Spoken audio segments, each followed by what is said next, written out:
1,000,000. Tumahimik ang lahat. Walang sumunod.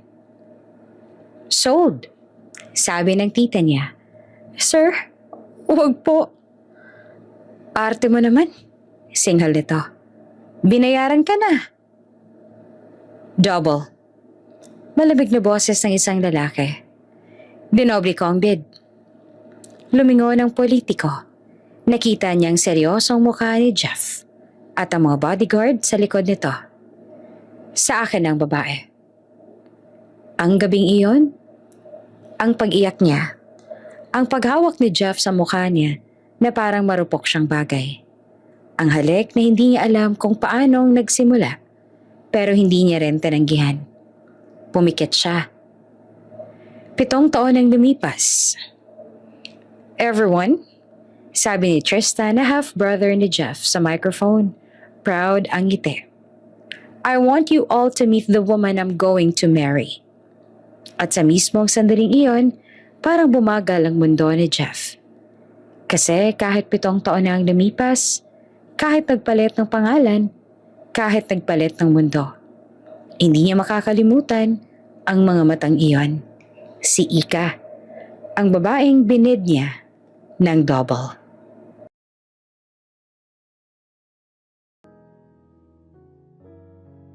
Maingay sa resto bar kahit Lunes ng gabi. Halo-halong tawanan, tunog ng baso at amoy ng alak ang sumasalubong kay Ika habang paikot-ikot siyang may bitbit na tray ng beer.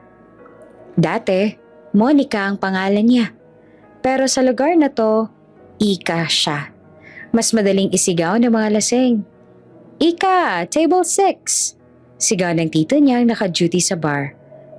Opo. Pilit na masigla niyang sagot kahit pagod na siya. Hindi pa siya nakakatulog ng maayos sa loob ng 3 araw. Hindi dahil sa trabaho, kundi dahil sa kapatid niyang si Leah. Biglang humina ang paghinga nito tuwing gabi. At ngayong gabi, mas malala. Nasa staff room siya sandali para uminom ng tubig nang biglang tumunog ang luma niyang cellphone. Ate, text ang kapitbahay nila. Hirap na namang huminga si Leah. Parang hindi na kaya ng inhaler. Parang may kamay na pumisil sa dibdib niya. Tinawagan niya agad ang tita niya na nasa kusina. Tita, pwedeng dalhin si Leah sa ospital ngayon? Hindi na kaya ng gamot. Hindi pa siya tapos magsalita nang napalingon ng tita niya. Nakakunot ang noo. Ika, kakagaling lang yan sa ospital 2 linggo nakaraan. May utang pa tayo doon. Tita, please, hindi na siya makahinga. Saan naman ako kukuha ng pambayad? Ikaw ba meron? Matalim na sagot nito. Natahimik siya. Wala. Kahit piso, wala. Baka pwedeng hulugan ulit. Napahalakak ang tita niya. Hindi masaya, mapait.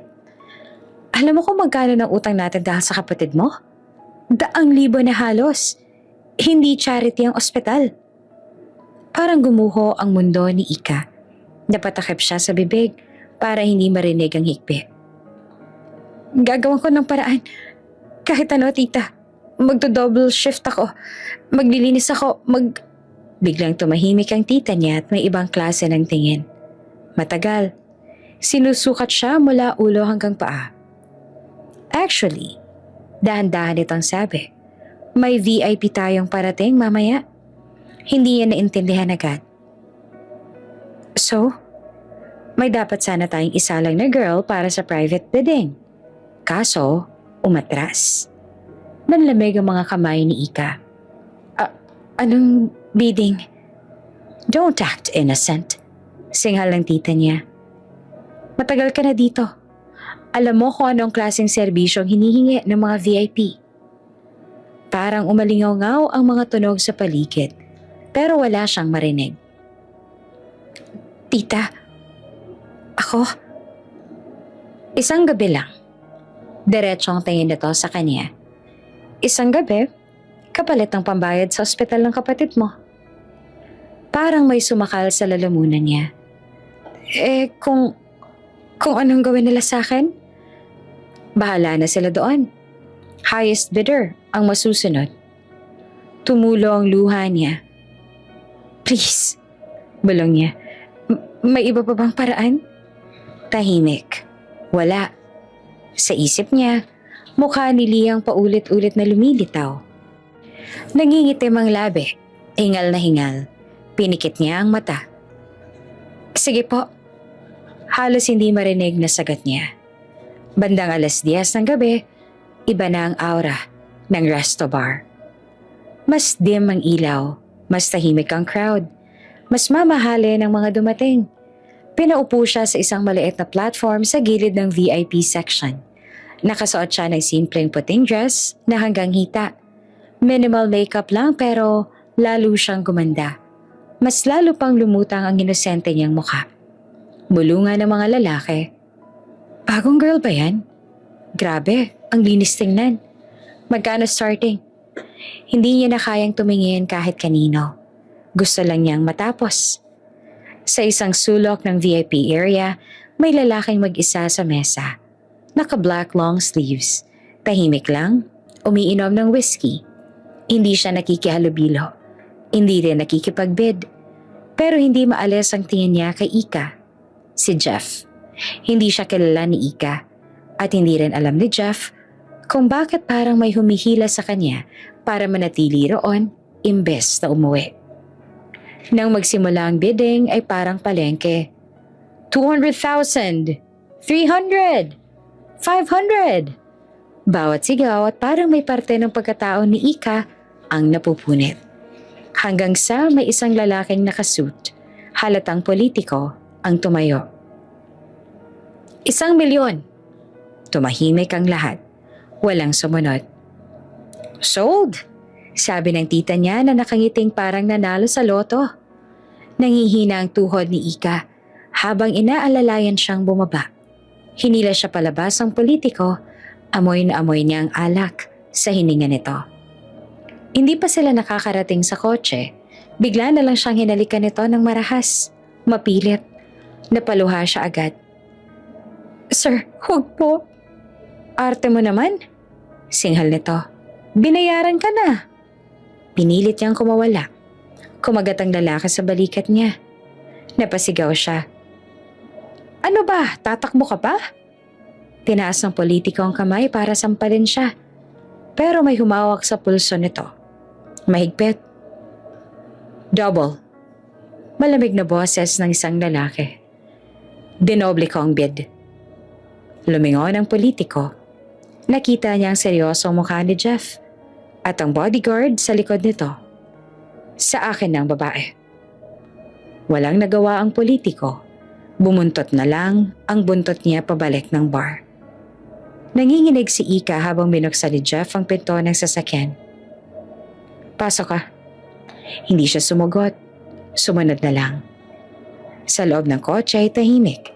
Nakatingin lang siya sa labas habang nanginginig ang balikat. Napansin ni Jeff ang dugo. Nasaan ang first aid kit?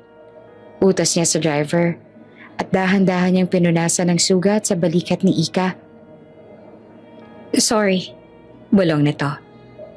Hindi mo kasalanan, sagot niya. Pagdating sa hotel, mas lalo siyang kinabahan. Ito na siguro. Ito na ang palit.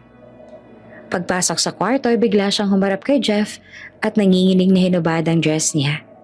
Napaatras naman si Jeff. What are you doing? Ako na po. Para matapos na. Nangingilid ang luha niya. Tahimik si Jeff at lumapit siya at kinuha ang damit na ibinalik sa kanya. Isuot mo yan. Tuluyang napaiyak si Ika. Humahagulgol. Akala ko ganun po dapat. Doon na siya nagsalita. Tuloy-tuloy tungkol kay Leah. Sa ospital, sa utang, sa bidding na ayaw niya. Tahimik lang na nakikinig si Jeff. Wala akong balak sumali kanina. Sabi niya matapos. Pero nung nakita kong hindi ka komportable at binastos ka pa, huminga siya ng malalim. Hindi kita binili para galawin. Napatitig si Ika sa kanya. Then, bakit po? Hindi agad siya nakasagot. Hindi ko rin alam. Mahina niyang sabi. Tahimik ang kwarto. Mabagal ang tibok ng oras. Nahulog ang strap ng bra ni Ika sa balikat. Automatic yung inayos si Jeff. Nagtama ang mata nila. May kung anong kuryente sa hangin. Dahan-dahan siyang yumuko at hinalikan siya. Sandali lang. Pero sapat para maramdaman nilang pareho, may nagsimulang bagay na hindi nila maintindihan. At sa gabing yon, unang beses, hindi takot ang naramdaman ni Ika sa yakap ng isang lalaki. Mahina ang ilaw sa loob ng hotel room.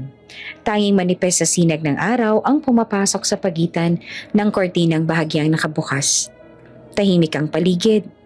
Ibang klase ang katahimikan kumpara sa ingay ng resto bar na kinalakihan ni Ika.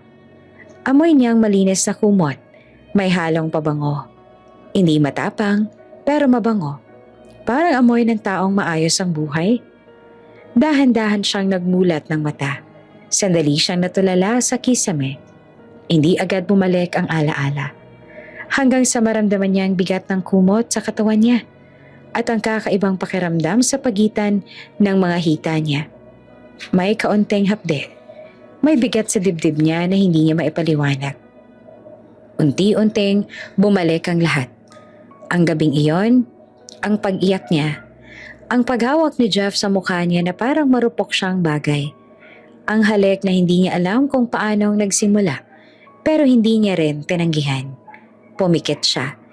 Hindi niya inaasahan na mangyayari iyon. Hindi iyon marahas, hindi rin madali. Pero may lambing. May pag-iingat. May mga sandaling pinahinto siya ni Jeff para siguraduhin okay lang siya. At pagkatapos, nakita niya ang gulat sa mukha ng lalaki. Wait, mahina nitong sabi noon. May dugo sa puting kumot. Nanlaki ang mata ni Jeff. Hindi niya na natapos ang tanong, pero tumango lamang si Ika. Nahihiya, nanginginig. Hindi niya alam kung bakit siya nahihiya. Hindi ba't iyon naman ang dahilan kung bakit siya naroon? Pero iba pala kapag ikaw na mismo ang nandun. Iba kapag hindi perang dahilan, kundi isang bagay na hindi mo may pangalan. Bumalik siya sa kasalukuyan nang maramdaman niyang wala na ang init sa tabi niya. Napalingon siya, walang tao. Maayos ang kabilang side ng kama, parang matagal nang walang nakahiga roon. Bigla siyang kinabahan. Sir? Mahina niyang tawag.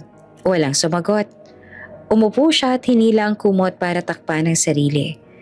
Doon niya napansin ang isang maliit na sobre sa bedside table. Katabi nito ang isang fountain pen at isang perasong papel na nakatupi. Kumakabog ang dibdib niya habang inaabot iyon. Unang bumungad sa kanya ang tseke. Nanlaki ang mata niya. Hindi niya agad ma-process ang dami ng zero. Mas malaki pa sa kabuuang utang nila sa ospital. Mas malaki pa sa pera na kaya niyang kitain sa ilang taon ng pagtatrabaho. Nanlambot ang kamay niya. Kasunod noon, binuksan niya ang sulat. Maayos ang sulat kamay. Ika, hindi ito bayad sa katawan mo. Hindi kita binili kagabi. Ginawa ko to para hindi ka na mapilitang ibenta ang sarili mo kahit na kailan. Gamitin mo ang pera para mag-aral. Umalis ka sa lugar na yon. Magsimula ka ulit. Promise me, this will be the last time na mapupunta ka sa ganitong sitwasyon. Jeff. Nanginginig ang labi niya habang binabasa iyon. Walang, I'll see you again. Walang hintayin mo ako. Walang pangako. Pero may respeto. At mas masakit yata yon. Tumulo ang luha niya ng tuluyan.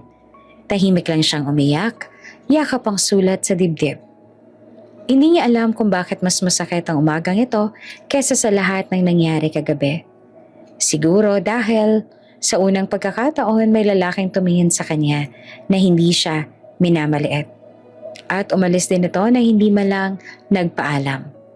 Pagkatapos ng ilang minuto ay bumangon siya. May nakahandang damit sa upuan. Simpleng blouse at maong. Malinis, bagong laba. May resibo pa ang paper bag sa sahig. Pinili ni Jeff ang size niya. Hindi niya alam kung paano nito nalaman. Habang nagbibihis na patingin siya sa salamin. May marka pa ng kagat sa balikat niya. Namumula. Dahan-dahan niya iyong hinawakan. Paunti-unti, bumalik ang alaala ng kapatid niya. Biglang pumilis ang tibok ng puso niya. Hospital? Si Leah. Agad niyang kinuha ang tseke at ang mga gamit niya at lumabas ng hotel. Mabigat ang hangin sa ospital, amoy antiseptic at pagod. Pagdating niya sa ward, sinalubong siya ng kapitbahay nila. Namumugto ang mata nito. Ika, biglang nalamig ang kamay niya. Nasaan si Leah? Walang agad na sumagot. At doon niya nakita. Nakahiga ang kapatid niya. Tahimik. Hindi na humihinga. May puting kumot hanggang dibdib. Parang tumigil ang kanyang mundo. Hindi na siya umabot kagabi. Mahinang sabi ng nurse. Severe asthma attack. Bumagsak ang hawak niyang sobre sa sahig. Huli na. Ang perang pinaglaban niya ng buong pagkatao niya kagabi, hindi na pala kailangan. Parang may sumabog sa loob niya. Hindi iyak, hindi sigaw. Isang malalim, tahimik na sakit na hindi mahanapan ng labasan. Lumapit siya sa kama at hinawakan ng malamig na kamay ng kapatid niya. Sorry, bulong niya. Sorry kung hindi kita nadala agad. Tumulo ang luha niya sa kumot. Sa isip niya, paulit-ulit ang tanong. Kung tumanggi siya kagabi, buhay pa kaya si Leah? Hindi niya alam. At mas masakit iyon. 3 araw pagkatapos mailibing ang kapatid niya, bumalik siya sa resto bar. Hindi para magtrabaho, kundi para umalis. Anong akala mo? Basta-basta ka lang aalis? Sigaw ng tita niya. Utang mo pa lahat ng gastos dito. Tahimik lang siyang nakatingin. Iba na ang tingin niya ngayon. Wala nang takot. Kukunin ko na mga gamit ko. Kalmado niyang sabi. Hindi na ako babalik. May pera ka na ba? May sponsor ka? Mapanlait na tanong. Tinitigan niya ito. Meron. Hindi na siya nag-explain. Hindi niya sinabi kung saan ang galing. Hindi niya sinabi kung ano ang kapalit. Dinala niya ang maliit niyang bag, ang ilang damit, at ang larawan nila ni Leah. Habang palabas siya ng resto bar, naaamoy niya ang parehong amoy ng alak at sigarilyo. Dati, pakiramdam niya nakakulong siya rito. Ngayon, parang bangkay na lang ang lugar. Isang bagay na kailangan niyang iwan para mabuhay. Sa jeep papunta sa terminal, hawak niya ang sobre sa bag niya. Hindi niya alam kung saan siya pupunta. Pero alam niya kung ano ang una niyang gagawin. Mag-e-enroll, mag-aaral, aahon. Para kay Leah, para sa sarili niya, at para sa lalaking hindi malang nagpaalam. Pero binigyan siya ng pagkakataong magsimula ulit. Tahimik siyang umiyak habang umaandar ang jeep. Sa unang pagkakataon, hindi dahil sa takot, kundi dahil may maliit na pag-asa na sumilip sa gitna ng sakit. At dala niya ang pangakong binitawan niya sa isang sulat. Hindi niya na ibebenta ang sarili niya, kahit na kailan. 7 taon ang lumipas pero may gabi pa rin na bumabalik sa panaginip ni Jeff ang amoy ng hotel room. Malinis na kumot, halong pabango at luha. Minsan isang sulyap lang sa basag na ilaw ng bar o sa isang babaeng nakayuko habang pinipigilan ng iyak. Sapat na para maramdaman niya ulit ang bigat ng gabing hindi niya na naaayos sa utak niya. Kaya siguro nang tumama ang gulong ng sasakyan sa kalsada ng Maynila, parang may humila sa dibdib niya. Mainit ang hangin, maingay ang mga busina, at sa bawat sulok, billboard, ilaw, mga taong nagmamadali, ramdam niyang hindi na siya kabilang dito. Naka-black shirt siya, kupas na jeans at lumang sneakers. Walang alahas, walang relo. Ang dating Jeff na kilala ng mga tao, na polished, sharp, laging nakasuit, parang nawala sa ibang planeta. Mahaba ang buhok niya na medyo magulo. May balbas siyang pinabayaan at sa ilalim ng salamin niyang itim, puyat ang mata. Pagbaba pa lang niya sa airport, may kumislap na mga kamera. Sir Jeff, one question. Is it true you're back for your brother's engagement? Why the new look? Hindi siya sumagot. Diretso lang siyang naglakad.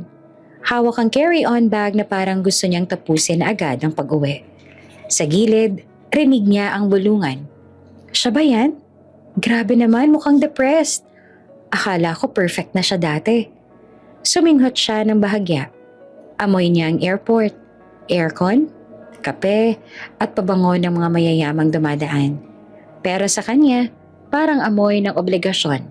Amoy ng bagay na ayaw niyang balik-balikan. Sa parking, naghihintay ang driver ng pamilya nila. Good evening po, Sir Jeff. Maingat na bate ng lalaki. Pinapauwi po kayo ni Sir, ng daddy ninyo. Diretso na raw po tayo sa dinner. Tumangulang siya. Hindi niya gustong umuwi sa bahay. Hindi niya gustong makita si Tristan. Pero mas ayaw niyang marinig ang boses ng ama niya sa telepono. Kahit isang gabi lang, Jeff, para sa pamilya. Pamilya. Ang salitang yon sa kanila ay parang business contract. May obligasyon, may imahe, may kontrol. At si Jeff matagal na siyang napagod.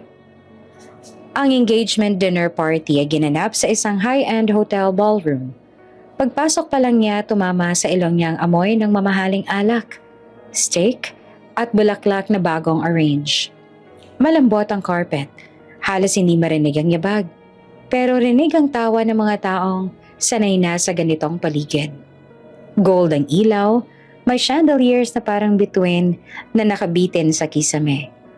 May mga waiter na nakaputing gloves at sa paligid, puro mga taong kilala niya. Mga negosyante, mga politiko, mga kaibigan ng pamilya. Pagpasok niya, parang huminto ang usapan. Hindi dahil siya ang bida, kundi dahil hindi siya tugma sa eksena. May mga mata na sumunod sa kanya, mula ulo hanggang paa. Si Jeff yan? Ang layo na ng itsura niya. Bakit parang ayaw niya na sa lahat? Hindi niya pinansin. Tumango lang siya sa ilang nakasalubong ng ngumiti. Ngunit parang halatang nagugulat. Sa dulo ng ballroom, nakikita niya ang ama niya. Nakasuit, maayos, strong presence kahit nakatayo lamang. Katabi nito ang stepmom niya. Elegante, malamig ang aura. At sa gitna, si Tristan. Naka-gray suit si Tristan. Clean cut. Confident smile. Yung tipo ng lalaki na madaling mahalin ng media. Charming, successful. Future CEO material. Napansin ni Jeff agad ang tingin ni Tristan sa kanya. Hindi ito tuwang-tuwa. Mas parang, bakit andito ka? Hindi na bago iyon. Simula bata pa sila, laging may pagitan. Half-brother sila. Magkaiba ng nanay. At kahit iisang apelyido, parang dalawang mundo. Dati close sila, pero habang tumatanda, mas nagiging komplikado. Sa totoo lang, hindi lang inggit o kompetisyon. May mga sugat na hindi nila pinag-uusapan, mga salitang hindi binawi, mga bagay na piniling kalimutan pero naiwan pa rin sa pagitan nila. Lumapit si Jeff sa mesa ng pamilya. Jeff, malamig na bati ni Tristan na parang pilit. Tristan, sagot ni Jeff na pareho ang tono. Nagkatinginan sila ng sandali. Ang tingin ng dalawang taong magkapareho ng dugo pero hindi magkapareho ng puso. Tumikim ang ama nila, pilit binabasag ang tensyon. Good you're here, sabi nito. Mamaya family picture. Don't disappear. Hindi naman sumagot si Jeff. Tumango lamang. Nagpatuloy ang programa. May mga speech, may mga toast.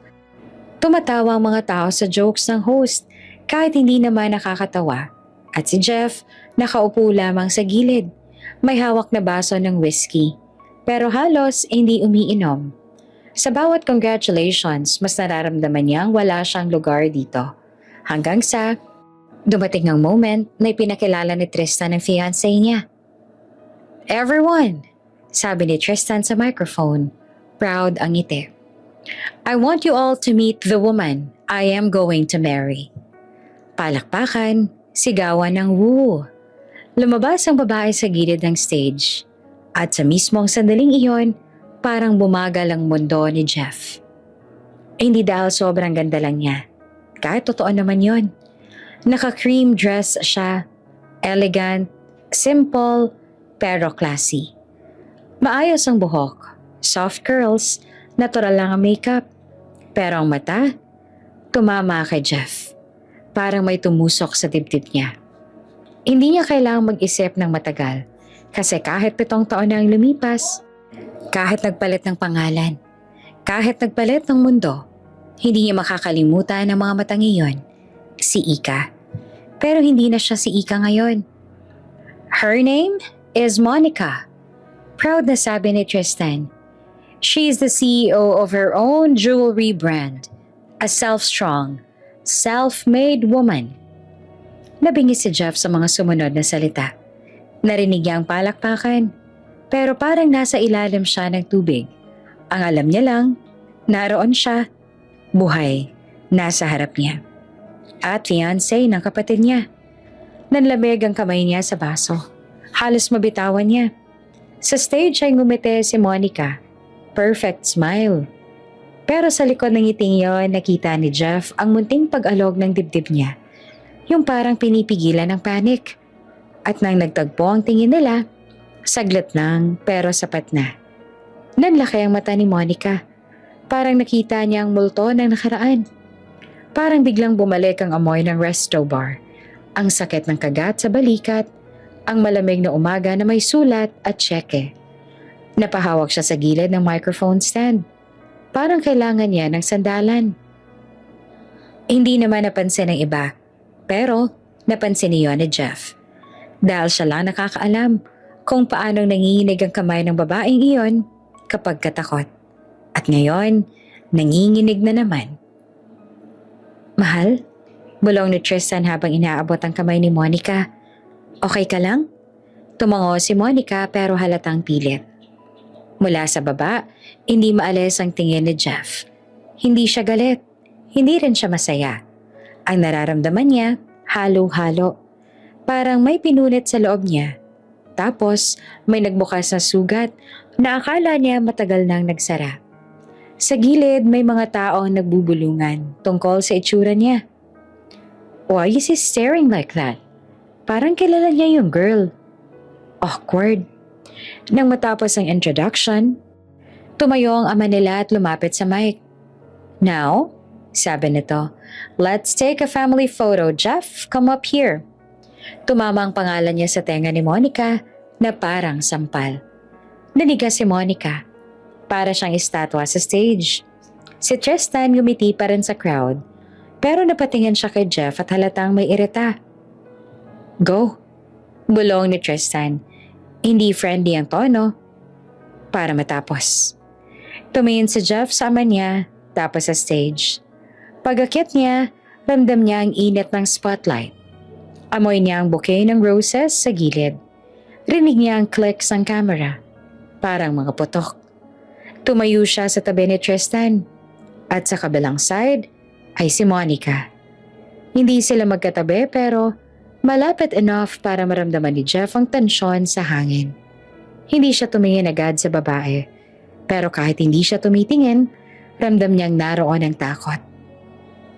Yung takot na pilit tinatago sa eleganteng postura. Smile! Sigaw ng photographer. Ngumiti naman si Tristan. Natural. Ngumiti ang ama nila. Perfect. Ngumiti si Monica, pero parang punit na punit sa loob. Si Jeff hindi halos makangiti. At nang sumulyap siya kay Monica sa gilid ng mata niya, nakita niya itong halos hindi humihinga. Na parang ang isang salita lang niya, babagsak ang mundo nito.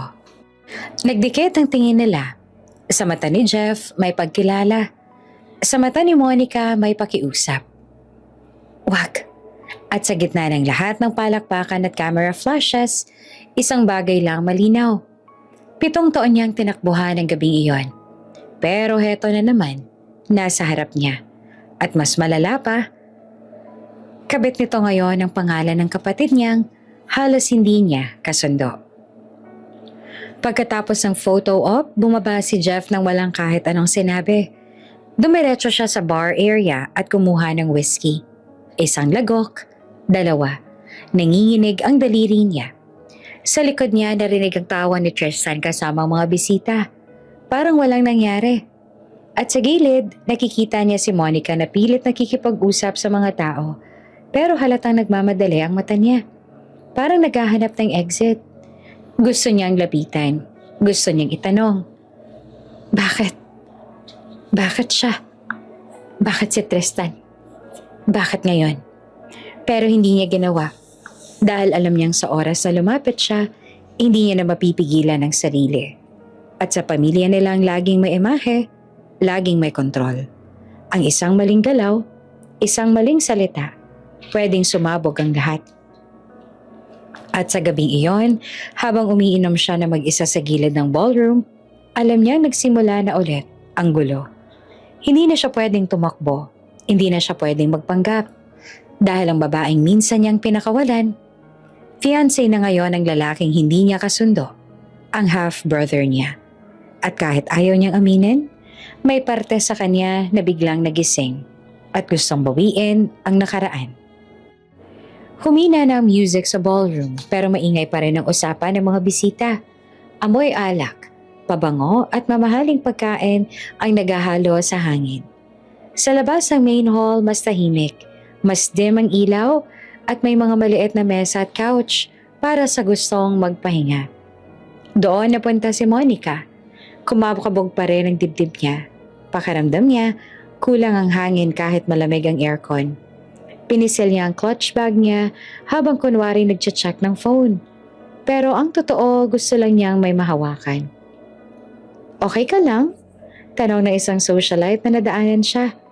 Ngumiti siya, yung rehearsed smile na ilang taon niya nang ginagamit. Yeah, just need air.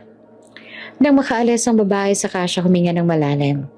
Pero sa bawat paghinga, bumabalik ang isang mukha. Mahabang buhok, pagod na mata, pero parehong tingin. Jeff, hindi niya inakala. Sa dami ng tao sa mundo, sa dami ng taon na lumipas, bakit ngayon pa? Monica, halos sumalo ng puso niya palabas ang dibdib. Pamilyar ang boses. Mababa, kalma, pero may bigat. Dahan-dahan siyang lumingon. Nakatayo si Jeff ilang hakbang lang layo. Hawak ang baso ng whiskey at nakatitig sa kanya na para bang binabasa ang bawat galaw niya. Mas malapit, mas ramdam niya ang presensya nito. Amoy niya ang faint na pabango nito. Hindi matamis, hindi matapang. Parang amoy ng ulan sa gabi. Hi, sabi niya na pilit steady ang boses. Lumapit si Jeff at inabot ang kamay niya. Hindi mo lang ako pinakilala ng kapatid ko sa'yo ng personal. Sandali siyang natigilan bago inabot ang kamay nito. Mainit ang palad ni Jeff. Matigas ang hawak, pero hindi masakit. Marami kasing tao. Busy din siya. Bahagyang ngumiti si Jeff, pero hindi umabot sa mata. It's okay, sabi niya. I have known you before him. Parang may malamig na tubig na ibinuhos sa batok ni Monica. Nanigas ang daliri niya sa kamay nito. Pinilit niyang hilahin pabalik ang kamay niya nang hindi halata. I'm sorry? Kunwari nagtataka siya. I think you're mistaken. Tinitigan siya ni Jeff. Diretso, walang iwasan. Talaga? Mahina niyang sabi, halos pabulong. Ngayon lang naman tayo nagkita. Mabilis siyang sagot. Tonight. Tahimik lang si Jeff. Tapos natawa siya. Hindi malakas. Isang maikling hiningang may halong disbelief. Right, sabi niya. Ngayon lang. May kirot sa paraan ng pagkakasabi niya. Gusto niyang umiwas sa tingin nito kasi pakiramdam niya sa isang segundo lang na mahuli siya ng mata ni Jeff, mababasag ang lahat ng pinaghirapan niyang itayo sa loob ng 7 taon. Excuse me, sabi niya at pilit na magalang. I think hinahanap na ako ni Tristan.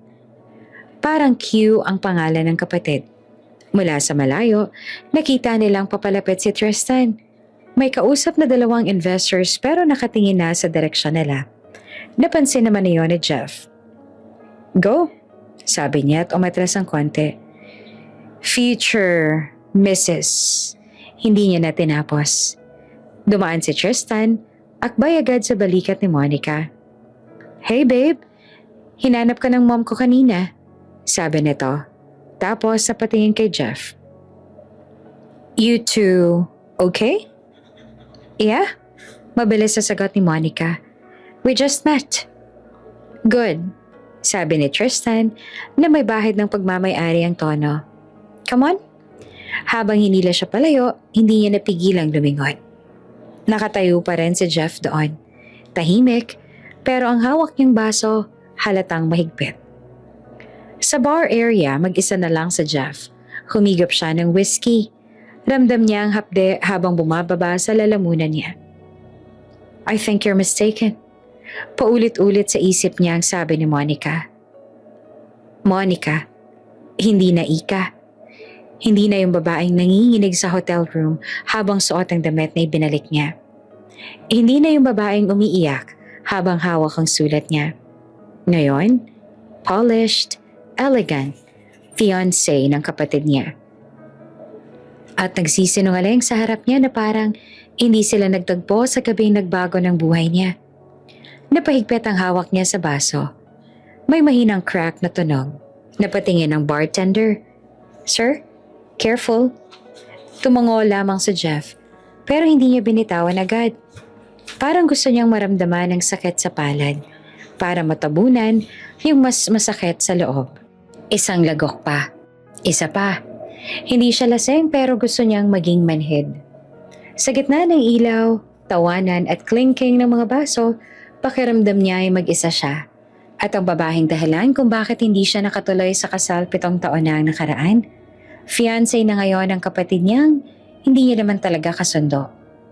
Napabuga siya ng hangin. Parang natatawa siya sa sarili. Of all people. Bulong niya. Maya-maya nagpaalam siya sa ama niya ng maikli lamang. Uuwi na ako. Hindi na siya hinabol. Sa kabilang banda, nasa loob ng sasakyan si Monica. Katabi si Tristan. City lights ang dumadaan sa bintana. Parang mga bituin na nagmamadaling umalis. Okay ka lang talaga? Tanong ni Tristan habang nagdadrive. Tahimik ka yata masyado. Headache lang. Sagot niya hawak ang sentido. Siguro pagod lang. Yeah, long night, sabi nito. But it went well, right? Dad likes you. Investors like you. Ngumiti siya ng mahina. Yeah. Pero sa isip niya, iisa lang ang mukha. Pagdating sa kondo ay nagpaalam siya kaagad. Mauna na ako, magpapahinga lang. Ahatid na kita sa taas, sabi ni Tristan. Okay lang, kaya ko. Pagpasok niya sa unit ay tahimik. Malinis, mabango, modern. Pero biglang parang sumikip ang lugar. Tinanggal niya ang heels isa-isa. Tinanggal ang hikaw, necklace, at unti-unting binubura ang Monica na pinakita niya sa mundo. Pagharap niya sa salamin, habang nagtatanggal ng makeup, dahan-dahang lumitaw ang totoong siya. Walang lipstick, walang perfect smile. Si Ika. At doon niya nakita, sa balikat niya ay bahagyang nakasilip ang peklat. Ang kagat. Ang gabing muntik na siyang mawala sa sarili niya. Hinawakan niya iyon. Malamig ang daliri niya at mainit ang alaala. Sa hotel room, luha, halik. Umaga na may sulat. Biglang bumigay ang dibdib niya. Napaupo siya sa sahig ng banyo. Nakasandal sa pader at yakap ang sarili. Tahimik siyang umiyak. Hindi dahil bumalik si Jeff, kundi dahil sa isang tingin lang nito, parang nabura lahat ng pinilit niyang kalimutan. At ang mas masakit, kahit anong tanggi niya kanina, hindi niya kayang lokohin ang sarili niya. Nakilala niya agad si Jeff. At may parte sa kanya na natakot. Dahil alam niyang pag nagtagal pa ito sa buhay niya ulit, hindi lamang nakaraan ang babalik, pati ang damdaming pilit niyang inilibing. Sa kabilang dulo naman ng syudad, nakahiga si Jeff sa madilim na kwarto ng kondo niya. Hindi siya makatulog. Sa kisame lang siya nakatingin. At sa bawat pagkurap niya, mukha ni Monica ang nakikita niya. Pero sa isip niya, iisa lang ang pangalan nito, Ika. Maliwanag ang ilaw sa loob ng restaurant, pero malamig ang pakiramdam sa mesa ng pamilya. Kristal ang mga baso. Amoy steak at red wine ang hangin. Mahinang classical music ang tumutugtog sa background. Pero hindi nito natatakpan ng tensyon na parang usok na nakabalot sa mesa. Magkaharap sina Jeff at ang ama niya. Sa gilid naman si Tristan, katabi si Monica, na maayos ang upo. Tuwid ang likod pero halatang hindi komportable. Paminsan-minsan, tumatama ang tingin ni Jeff sa kanya. Paminsan-minsan din mabilis iyong umiiwas. "Good to have you back," sabi ng ama nila at hawak ang wine glass. "It's been what? Years?" 7. Tipid na sagot ni Jeff. Tumango ang ama niya. 7 years din mula nung umatras ka sa kasal mo.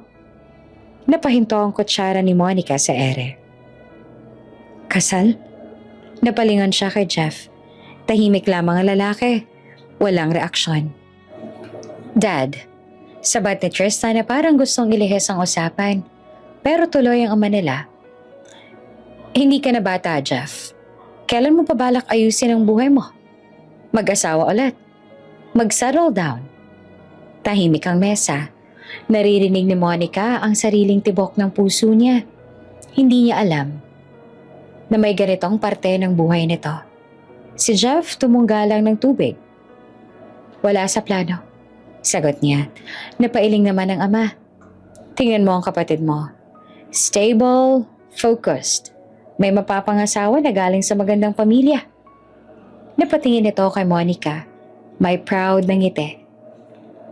Si Monica, kahit naulila sa aksidente ang buong pamilya, ang laki ng namana. Kaya naging self-made. May breeding, may class. Nanlambot ang kamay ni Monica sa ilalim ng mesa. Parang may malamig na tubig na ibinuhos sa ulo niya. Self-made. Dahil mayaman ang pamilya? Naramdaman niya ang titig ni Jeff sa kanya. Mabigat. Alam niyang alam nito ang totoo. Yung resto bar, yung utang, yung kapatid. Hindi siya kumibo. Hindi rin sa Jeff. Pero sa mata nito ay may tanong at may kirot. "Samantalang ikaw," dagdag ng ama nila at bumaling kay Jeff. "Parang wala ka ng direksyon. Tingnan mo nga ang itsura mo." Tumikim ang future mother-in-law ni Monica, ang ina ni Tristan. "Pasensya na pero totoo naman," sabi nito habang inaayos ang napkin sa kandungan. "We expected more from him." Ang gulo ng image. Parang rebelde na walang pakialam. Tipid namang umiti si Jeff. Wala siyang sinagot, pero sa ilalim ng mesa ay nakakuyom ang kamao niya. Naramdaman naman iyon ni Monica, kahit hindi siya tumitingin. Bigat, sikip, parang may sumisigaw sa loob niya na itigil ang usapan.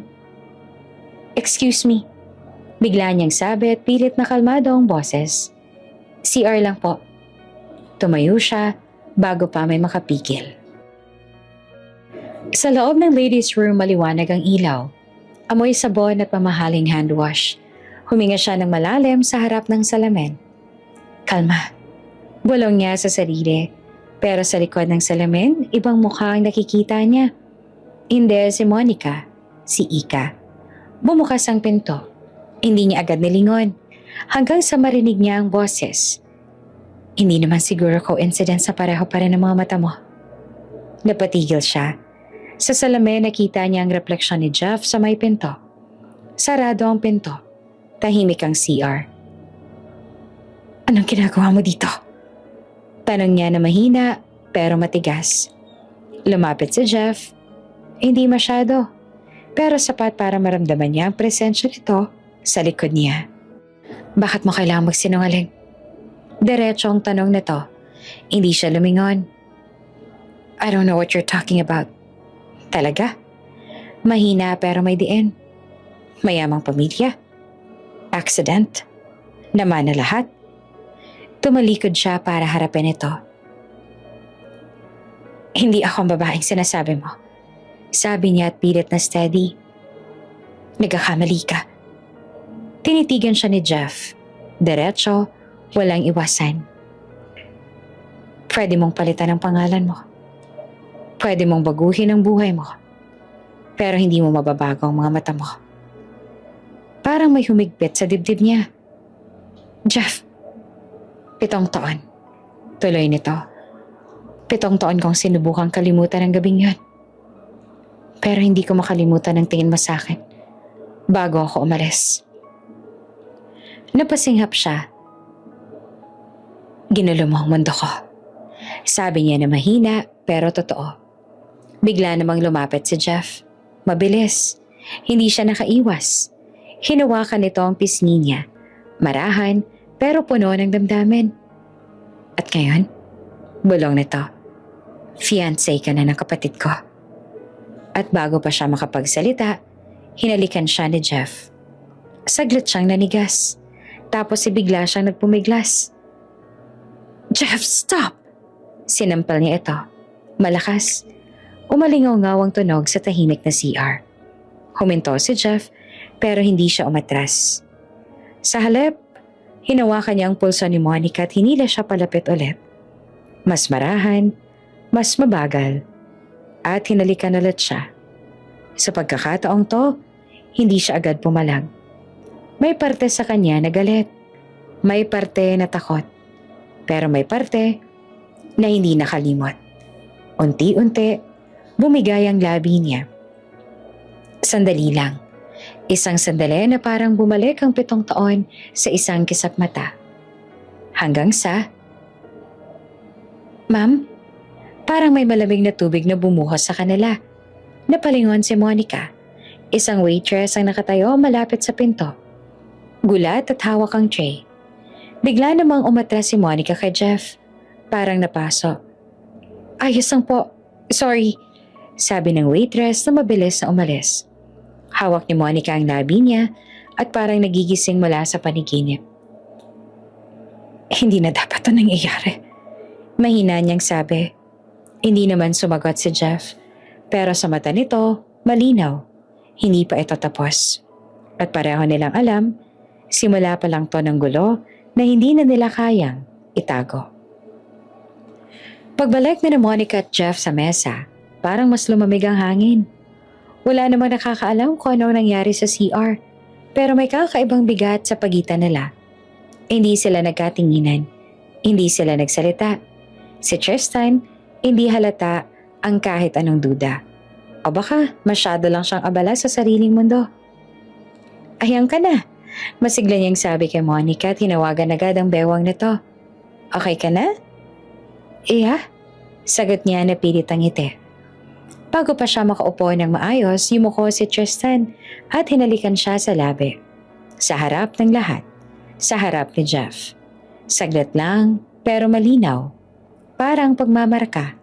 Ramdam naman ni Monica ang titig ni Jeff sa gilid, pero hindi siya lumingon.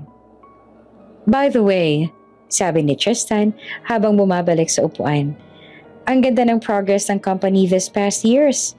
Good thing, Dad trusted me to run it.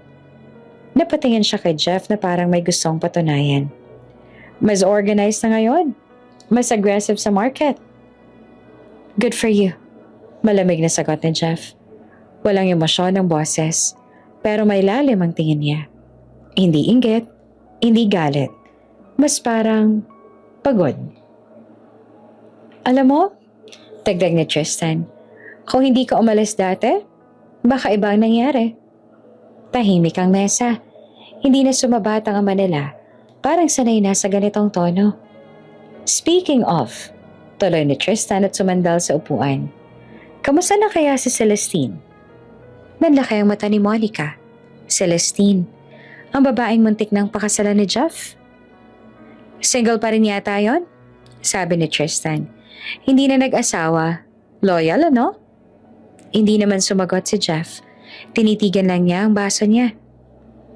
Ano ba talaga nangyari noon? Kulit ni Tristan. Bigla na lang umatras sa kasal. Walang malinaw na dahilan. Ramdam ni Monica ang kaba sa dibdib niya. Gusto niyang magtanong. Gusto niyang malaman kung anong klaseng babae ang iniwan ni Jeff. Pero hindi siya makapagsalita. Takot siyang marinig na masaktan siya. Personal. Maikling sagot ni Jeff. Personal? Natawa si Tristan. 7 years later, personal pa rin? Walang sagot. Sayang lang. Dagdag pa ni Tristan. Perfect na sana.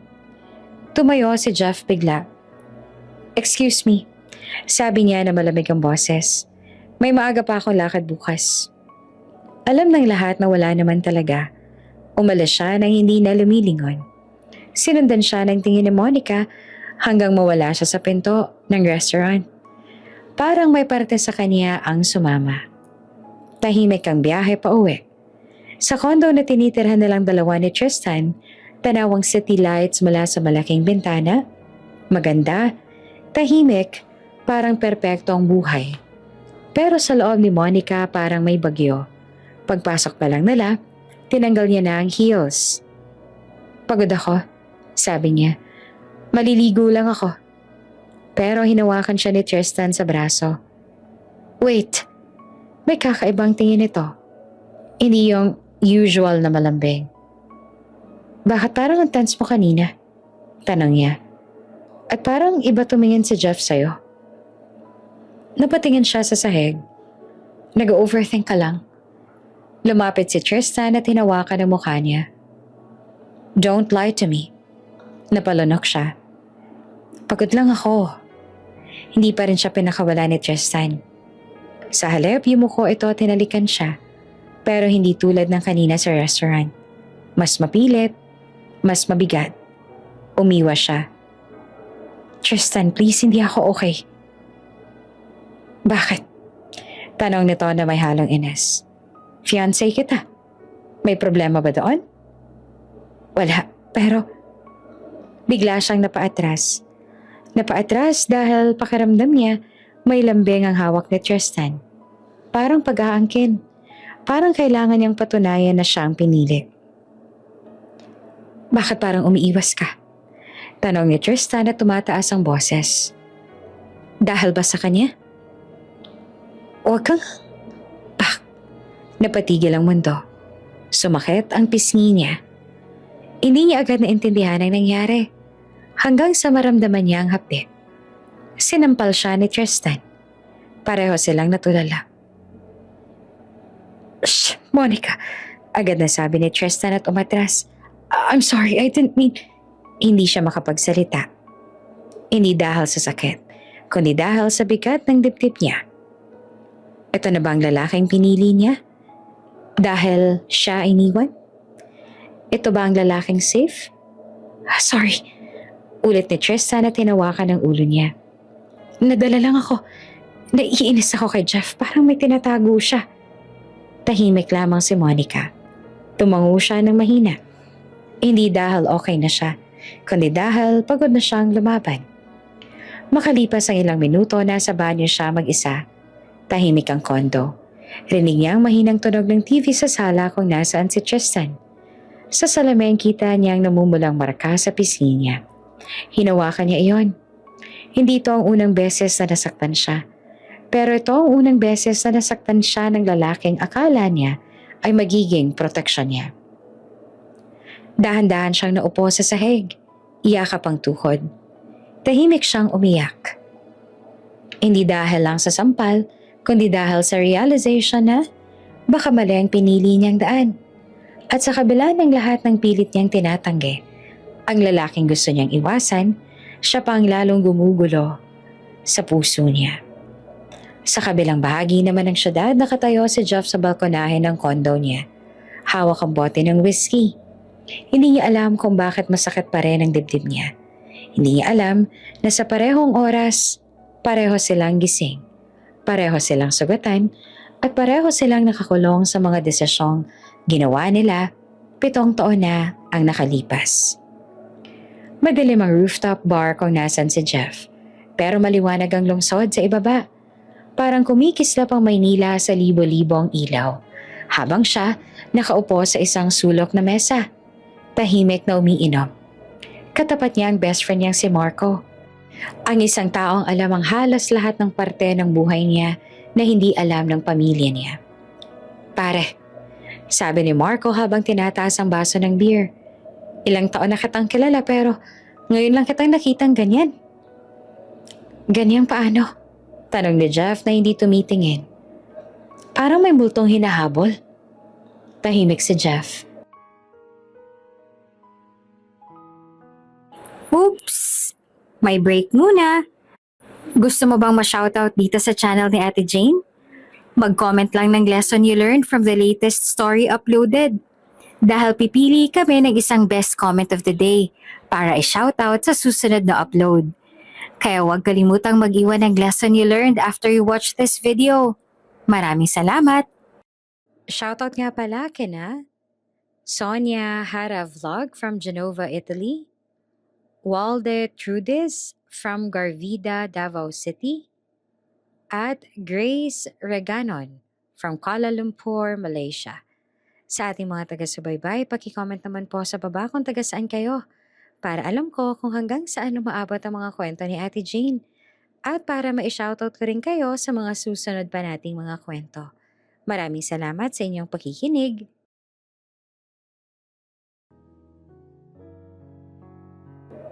Hindi siya lasing pero may bigat ang mata niya. May pagod na hindi galing sa puyat.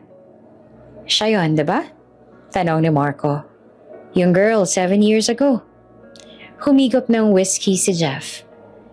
Fiancé na ng kapatid ko. Napamura si Marco. Of all people? Tahimik ulit. Hangin lang maririnig at mahinang tugtog ng jazz sa speakers. Bakit hindi mo pinaglaban? Diretsong tanong ni Marco. Siya naman ang dahilan kaya hindi ka natuloy sa kasal mo noon, diba? Napapikit si Jeff. Bumalik sa isip niya ang gabing sinabi niya kay Celestine ang totoo. Nasa loob sila ng kotse noon. Nakaparada sa labas ng condo na to. Umuulan. May iba. Sabi niya noon na hindi makatingin. Hindi niya sinabi na mahal niya agad. Hindi niya sinabi na isang gabi lang. Pero sinabi niyang may nararamdaman siyang hindi niya naramdaman sa kanila na Celestine kahit ilang taon na silang magkasama. Tahimik lang sa Celestine noon. Tapos umiyak. Hindi nagalit, hindi sumigaw. Umiyak lang. At sinabing, kung hindi ako ang pipiliin man ng buo, huwag na lang. At hindi niya sinabi sa kahit kanino ang dahilan ng hiwalayan nila. Tinago niya ang kahihiyan ni Jeff dahil mahal pa rin siya noon. Hindi ko kaya magsinungaling sa kanya. Mahinang sabi ni Jeff ngayon. At hindi ko rin kayang pakasalan siya nang may ibang nasa isip ko. Napailing si Marco. Pero ngayon, anong plano mo? Tingnan mo siya. Sagot ni Jeff na mapait ang ngiti. Ayaw niyang ipaalam kung sino talaga siya. Hindi nga alam ng pamilya namin ang totoo tungkol sa kanya. So what? So paano ko siya ipaglalaban kung ayaw niyang lumaban? Tahimik si Marco. Hindi ko siya pwedeng ilantad. Dagdag ni Jeff. Ayoko masira siya. Pero ikaw, okay lang masira? Tanong ni Marco. Hindi naman sumagot si Jeff kasi alam niya ang sagot. Kinabukasan, punong-puno ng tao ang bagong showroom ng jewelry brand na Monica at Tristan. Mabango lugar, halo ng bagong polish na kahoy, pabango ng mga bisita at kaunting amoy ng champagne. Kumikinang ang mga ilaw sa salamin ng display cases kung saan nakapwesto ang mga mamahaling alahas. Naka-blush pink na dress si Monica. Elegant, professional. Parang walang problema sa mundo. Congratulations! Bati ng host habang may camera sa harap niya. Miss Monica, marami ang curious. Wala ba talagang kahit sinong family member mo ang present today? Ngumiti siya. Yung perpektong ngiti na ilang taon niya nang pinagpraktisan. Wala na po. Sagot niya na mahinahon. But I'm grateful. I had the opportunity to build something from what my family left me. Old money, inheritance. Paulit-ulit na linya. Sa TV condo niya nanonood si Jeff. Nakatayo lang siya sa harap ng malaking screen.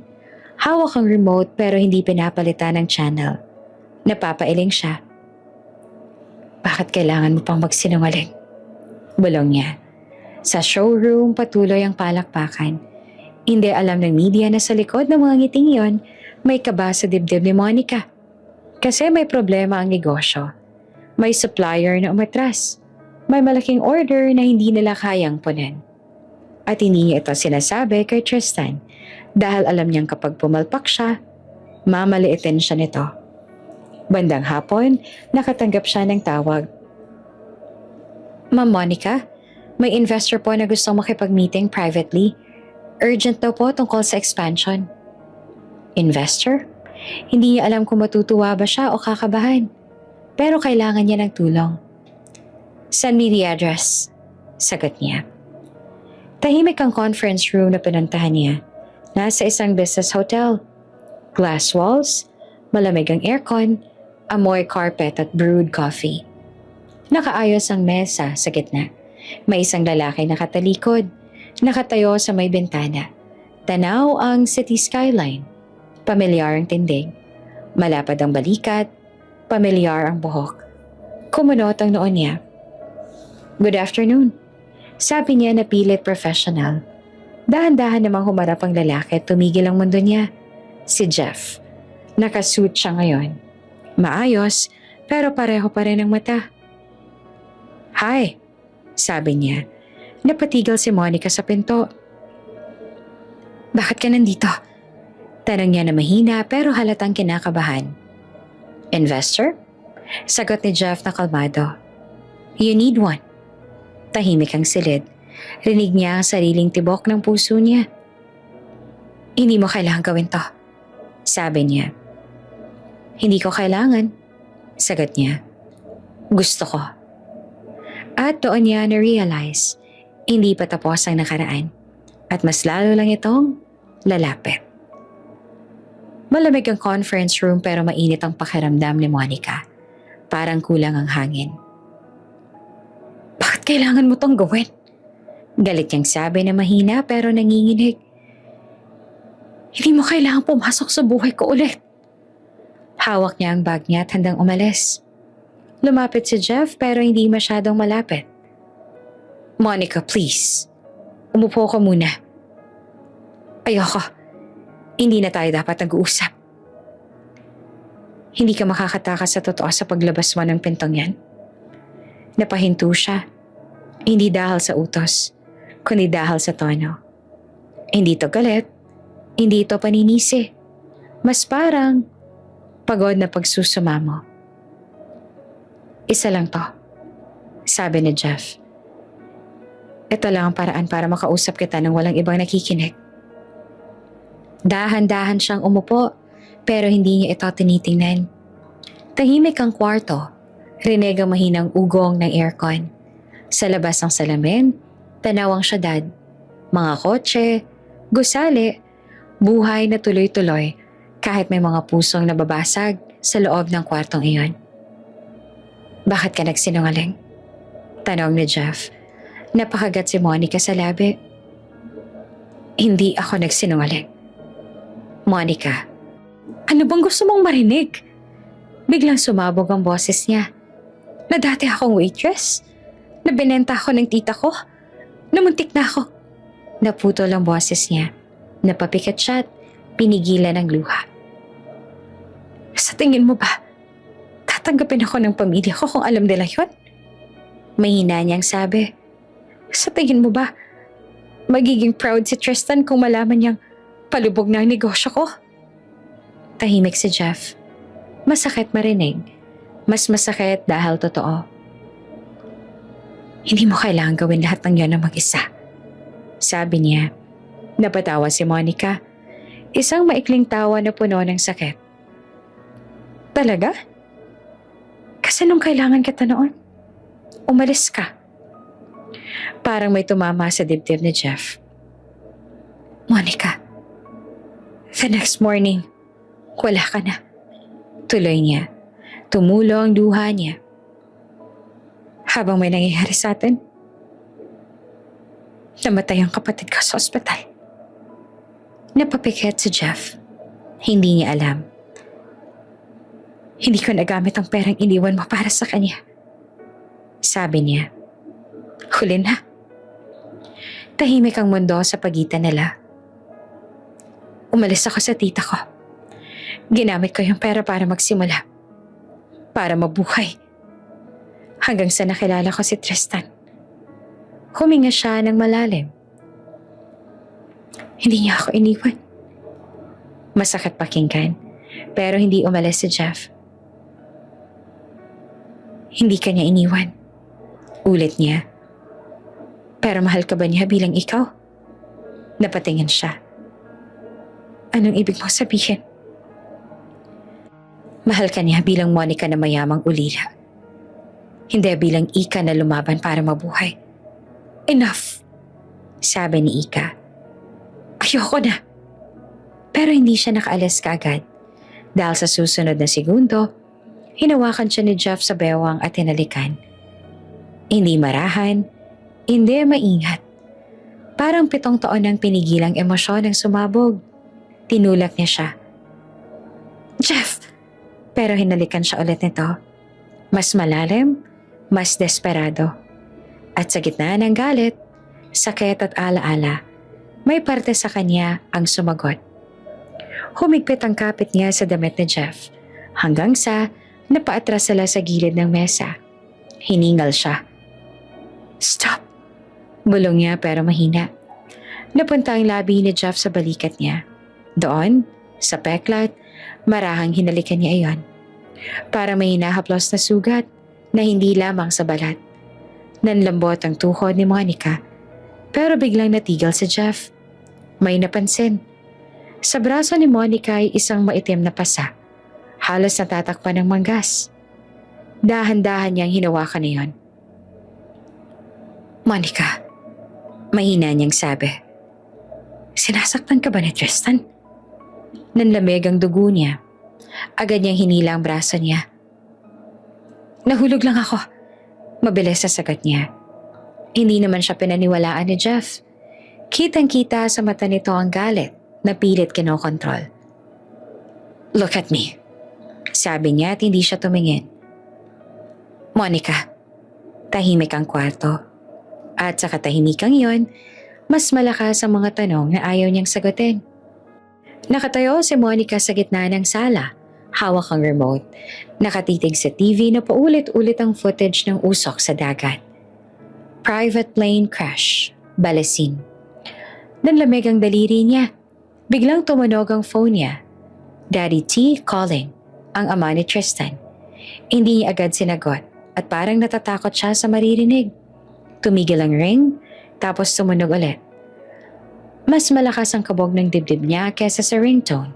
Sa pangatlong tawag, sinagot niya, Hello po? Monica, mabigat ang boses ng ama ni Tristan. Napanood mo na ba ang balita?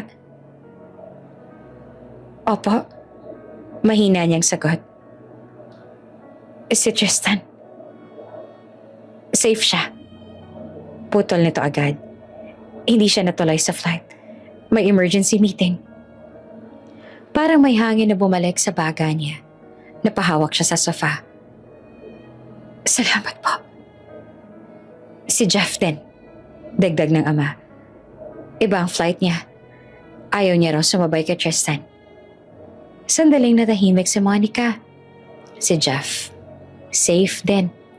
Hindi niya napigilang mapapikit. At sa loob-loob niya, may kakaibang gaan na pumasok. Mas mabilis, mas malalim. Hindi niya maintindihan kung bakit mas malakas ang unang ginhawang naramdaman niya nang marinig ang pangalan ni Jeff. Pagkatapos ng tawag, napaupo siya. Tahimik ang kondo, pero sa isip niya, magulo. Bakit ganon? Fiancé niya si Tristan. Dapat siya ang una niyang inalala. Pero ang una niyang naisip, si Jeff. Napahawak siya sa dibdib niya. Parang nahuhuli ang sarili. Kinahapunan nasa jewelry shop si Monica. Maliwanag ang ilaw. Kumikislap ang mga display cases. Pero hindi niya ramdam ang ganda ng paligid. Amoy ng polish at pabango ng mga customer ang nasa hangin. Nasa gitna siya ng meeting kasama ang dalawang supplier. Ma'am Monica, kung maayos ang delivery next month. Naputol ang usapan nang bumukas ang pinto ng malakas. Lahat ay napalingon. Nakatayo si Tristan sa may entrance. Hindi maayos ang mukha nito. Hindi rin maayos ang tingin. Monica, sabi nito na malamig. Kinabahan agad siya. Excuse me, sabi niya sa mga kamiting at tumayo. Pero bago pa siya makalapit, hinawakan na ni Tristan ang braso niya ng mahigpit. Labas tayo, sabi nito. Tristan, may meeting pa. Now, napatingin ang mga empleyado nila. May halong gulat at takot. Hinila siya ni Tristan palabas ng shop. Sa parking lot, mainit ang hangin. May halong amoy ng usok ng sasakyan. Anong ginagawa mo? Mahina niyang sabi at kinakabahan. Binuksan ni Tristan ang pinto ng kotse at pinasakay siya. Sumunod siya at nanginginig ang kamay. Pagkasara ng pinto, tahimik saglit. Tapos, biglang sumigaw si Tristan. Bakit hindi mo sinabi sa akin?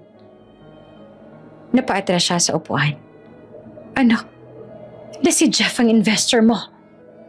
Parang bumagsak ang mundo. Paano niya nalaman? Tristan, makinig ka. Alam ng buong finance team namin. At ako? Wala akong alam. Nangilid ang luha niya.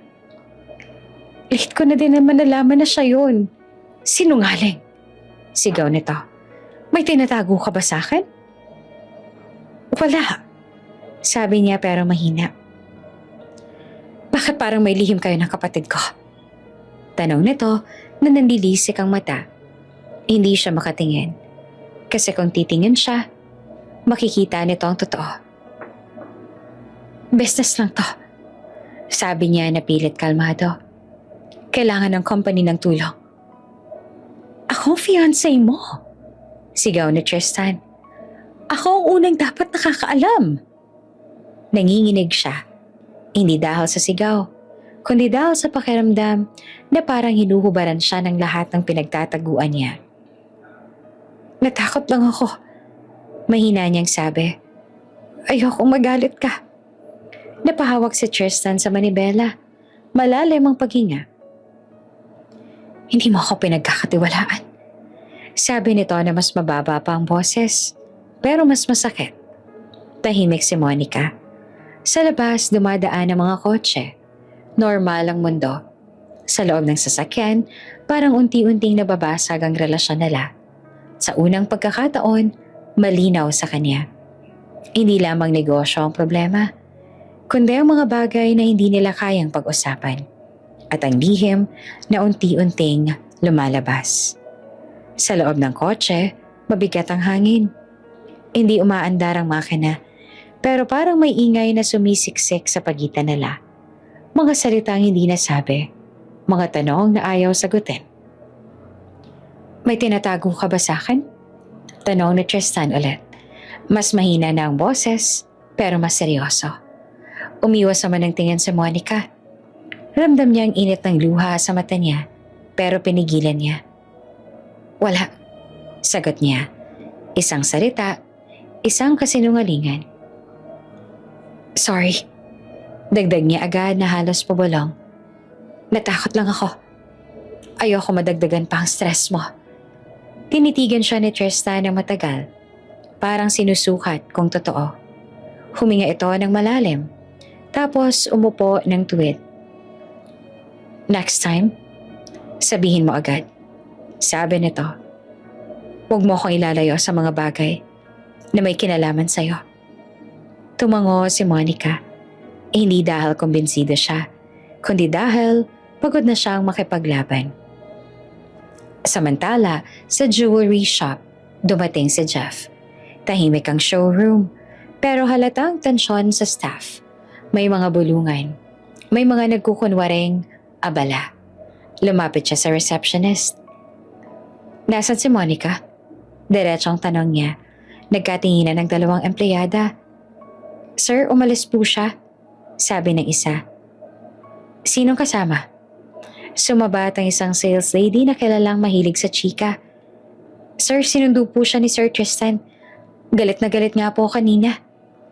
Parang may malamig na kamay na pumisil sa dibdib ni Jeff. Galit? Opo, halatang may pinag-awayan. Napapikat siya sandali. Alam na ni Tristan. Alam na nito na siya ang investor. Kinuha niya ang phone at tinawagan si Monica. Ring, walang sagot. Tinawagan niya ulit. Wala pa rin. Damn it. Bulong niya. Gusto niyang habulin. Gusto niyang pumunta sa kondo. Gusto niyang magpaliwanag. Hindi para sa sarili niya. Para sa kanya. Kasi kilala niya ang galit ni Tristan. At alam niyang kapag nasasaktan ito, hindi ito marunong mag-ingat sa salita. O sa kilos. Pero huli na. Nauna na si Tristan. At ang magagawa na lang ni Jeff, mag-alala. Sa loob ng kotse, mas tahimik na si Tristan. Pero ang katahimikan na iyon, mas nakakatakot. Monica, sabi nito na mas mababa ang boses. Lumapit ka. Nag-alangan siya, pero lumapit siya ng kaunti.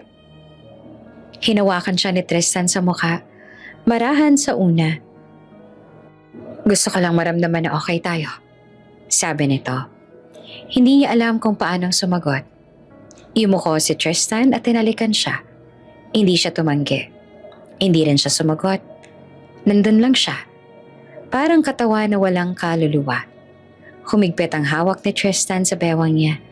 Parang kailangan niya ng kumpirmasyon. Kailangan niyang maramdaman na siya pa rin ang pinili. Napapikit si Monica. May kirot sa dibdib niya. Hindi dahil sa haplos, kundi dahil wala na siyang maramdaman. Wala yung dating kilig. Wala yung init na akala niya pagmamahal. May luha na dahan-dahang pumatak sa gilid ng mata niya. Hindi iyon napansin ni Tristan. O baka pinili nitong hindi pansinin. Pagka-uwi nila sa kondo, tahimik na si Monica. Diretso siyang pumasok sa kwarto. Nagpalit ng damit at humiga. Pagod na pagod ang puso niya. Ilang minuto lang nakatulog siya. Hindi dahil payapa, kundi dahil ubos na siya. Sa sala, nakatayo si Tristan malapit sa bintana. May hawak na phone. Madilim ang paligid. City lights lang ang ilaw. Malamig ang boses niya nang magsalita. Yes, sabi niya sa kausap. I need a complete background check on my fiancé. Tahimik siyang nakinig. Everything, dagdag niya. Past records, pamilya, trabaho, kahit anong maitago. Huminga siya ng malalim. I want to know who Monica really is. Pinatay niya ang tawag. Sa loob ng kwarto ay natutulog si Monica. Walang kamalay-malay. At sa unang pagkakataon, ang kasinungalingang pilit niyang tinago sa loob ng 7 taon, malapit nang mabunyag. Maulan ang gabi nang pumarada ang kotse ng private investigator sa tapat ng isang lumang resto bar sa gilid ng highway. Faded na ang signboard. May kumikislap na ilaw na open na sign. Sa loob, halong amoy ng alak, sigarilyo at mantikang paulit-ulit na ang ginamit. Binasa ng detective ang address sa papel. Ito yon. Pumasok siya. Sa counter may isang babaeng nasa late 40s na nagbibilang ng pera. Sa likod na may lalaki nag-aayos ng bote ng alak. Good evening, sabi ng detective na maayos ang postura. Hindi mo kang polis pero halatang may authority. Ano po yon? Mataray na tanong ng babae. I'm looking for information about someone who used to work here years ago. Napatingin ng babae sa lalaki. Mabilis, pero halata ang kaba. Wala kaming alam dyan. Agad na sagot nito. Umupo ang detective sa bar stool. Maingat niyang inalapag ang sobre sa mesa at bahagyang itinulak palapit sa kanila. Hindi niya kailangang magsalita. Tumingin ang babae sa sobre. Tumingin ulit sa kanya. Anong pangalan? Tanong nito na mas mababa na ang boses. Monica, sagot ng detective. Pero maaaring iba ang pangalan niya noon. Tahimik hanggang sa bumulo ang lalaki. Ika? Naningkit ang mata ng detective. Tell me about her. Huminga ng malalim ang babae tsaka hinila ang sobre palapit. Hindi naman mayaman yun, sabi niya. Ulila na bata. Mahirap ang pamilya noon bago namatay ang magulang. May kapatid pa siya. Dagdag ng lalaki. May sakit. Nagsulat ang detective sa maliit na notebook. Dito siya nagtrabaho bilang server. Tahimik na bata yon. Laging pagod. Napatingin ang babae sa pinto at parang ayaw nang maalala. May isang gabi, tumigil siya sandali. May VIP event. May malaking tao na dumating. May bidding. Hindi na kinailangan pang ipaliwanag. After that night, sabi ng lalaki, hindi na siya bumalik. May alam ba kayong pangalan ng lalaking yon? Tanong ng detective. Nagkatinginan ulit ang dalawa. Hindi namin kilala personal sabi ng babae. Pero may narinig kaming pangalan noon mula sa staff. Ano? Jeff. Napatigil ang detective. Jeff ano? Hindi namin alam ang apelido. Pero big time daw. Marami pang ang bodyguard Isa na rin ng detective ang notebook niya. Pero hindi pa tapos. Kinabukasan, nasa isang maliit na cafe ang detective kasama ang isa pang babae. Dating waitress naman sa restaurant kung saan minsang nag-dinner ang pamilya ni na Tristan. Sigurado ka bang sila yun? Tanong ng detective. Oo, sagot ng babae na kinakabahan. Nasa CR hallway ako noon. Nakita ko sila. Sila? Yung fiancé ni Sir Tristan at yung kuya niya. Napatingin ng detective sa mga printed photo sa mesa. Kuha mula sa CCTV. Medyo malabo. Pero malinaw na sina Monica at Jeff yun. Magkalapit sa isang sulok ng hallway. May nakita ka bang kakaiba? Namula ang waitress. Nagkissing sila. Tahimik ang detective. Kompleto na ang puzzle. Mahina niyang inipon ng mga ebidensya. Lumang address, testimonya ng tito at tita, pangalan ni Ika, ang gabing may VIP bidding, at ang footage. Lahat papunta sa isang direksyon. Sa gabing iyon, nakaupo si Tristan sa loob ng study room niya. Tahimik ang bahay, amoy kahoy at leather ang paligid. Nasa mesa ang isang baso ng whiskey. Hindi pa nababawasan. Kumatok ang detective at pumasok. Sir, sabi niya at inilapag ang folder sa mesa. Complete na po ang background. Mabigat ang hangin.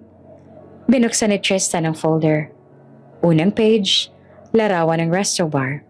Sumunod, medical record ng kapatid. Next, bank record ng biglang pag-angat ng negosyo niya.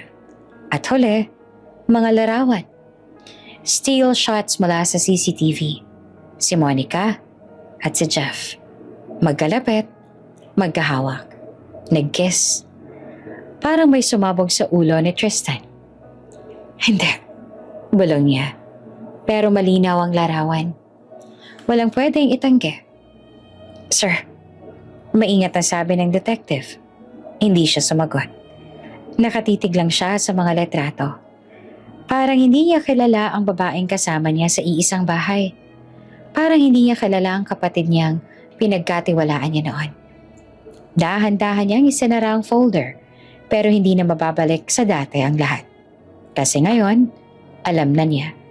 Hindi lamang si Monica ang may lihim, pati ang kapatid niya at pareho siyang ginawang tanga. Maliwanag ang ballroom ng hotel. Puno ng puting bulaklak ang gintong ilaw para sa birthday celebration ng ama ni na Jeff at Tristan. May live band sa isang sulok. May tunog ng saxophone na parang umaalan sa hangin. May amoy ng mamahaling pabango at alak na naghahalo. Ngumiti si Monica sa kausap niyang business partner. Pero kalahati lang ang atensyon niya na naroon. Ramdam niyang bigat ng mga nakaraang araw. Mga tanong ni Tristan. Ang tensyon kay Jeff. Ang kaba na parang may paparating na bagyo. Sa kabilang side naman ng hall, kausap ni Jeff ang ilang investors. Nakaayos siya ngayon. Naka-dark suit, maayos ang buhok. Pero may pagod pa rin sa mga mata niya. Paminsan-minsan napapatingin siya sa direksyon ni Monica, tapos agad ding umiiwas. Hindi sila nag-uusap, pero ramdam nila ang isa't isa sa loob ng iisang kwarto. Nasaan si Tristan? Tanong ng isa sa mga kamag-anak. May meeting pa raw. Sagot ng stepmom nila. Late siya. Parang may kung ano namang kumurot sa dibdib ni Monica. Late. At may meeting. Alam niya kung anong meeting iyon. Bandang kalagitnaan ng party, bumukas ang pinto ng ballroom ng malakas. Napalingon ang mga tao. Nakatayo roon si Tristan. Hindi nakasmile. Hindi relaxed. Mahigpit ang panga. Maliit ang mata. Diretso ang lakad niya papasok. Hindi sa ama niya. Hindi sa mga bisita. Kay Jeff. Tristan? Tawag ng ama nila pero hindi siya pinansin. Hoy! Sigaw ni Tristan. Napatigil ang usapan sa paligid. Natahimik ang banda. Lumingon sa Jeff. Hindi pa siya nakapagsalita nang biglang boom! Tumama ang kamao ni Tristan sa mukha niya. Napaatras si Jeff. Natamaan ang gilid ng mesa. Muntik nang matumba ang baso ng wine. Sigawan. Tristan, ano ba? Sigaw ng stepmom. Pero hindi tumigil si Tristan. Sinugod niya ulit si Jeff. Hinawakan sa collar. Traidor ka! Sigaw niya. Sobrang sama ng ugali mo. Hindi naman lumaban si Jeff. Hinayaan niyang suntukan siya ulit. May dugo na sa labi niya. Tristan, stop! Sigaw ni Monica at tumakbo palapit. Please! Sinubukan niyang hilahin si Tristan, pero parang bato ang katawan nito. Alam ko na lahat. Sigaw ni Tristan kay Jeff. Lahat ng tinago mo. Hindi pa rin sinasabi kung ano. Pero sapat na ang galit sa boses niya para maramdaman ng lahat na hindi ito simpleng away. Tumigil ka na! Sigaw ng ama nila. Pilit na lumalapit. Sa wakas, naawat ng ilang bisita si Tristan. Hinila palayo kay Jeff. Huminga ng malalim si Tristan at nanginginig sa galit. Anong problema mo? Sigaw ng ama nila. Tanungin mo yung anak mo. Sigaw ni Tristan na tinuturo si Jeff. Tanungin mo kung anong klaseng tao ba yan. Bigla namang napahawak sa dibdib ang ama nila. Namutla. Dad, tawag ni Monica at napaupo ito sa upuan. Nanginginig ang kamay. Dad, sigaw ni Jeff na akmang lalapit. Pero pinigilan siya ng stepmom. Huwag kang lalapit. Sigaw nito. Ikaw nang sanhi ng gulo. Tinawag ang ambulance. Nagkagulo ang paligid. Sa gitna ng lahat nakatayo si Jeff. Duguan ang labi na walang kalaban-laban. Tinitingnan lang si Tristan. Hindi galit. Mas parang nasasaktan. Sa ospital dinala ang ama nila sa ER. Pero hindi pinayagan si Jeff na pumasok. Dito ka lang. Mas lalo lang siyang mai-stress. Malamig na sabi ng stepmom sa mga tauhan. Secure niyo siya sa labas. Nakatayo si Jeff sa hallway, mag-isa. Amoy disinfectant ang hangin. Puting ilaw na masakit sa mata. Hindi siya makagalaw. Hindi dahil sa mga sugat, kundi dahil sa bigat ng mga nangyayari.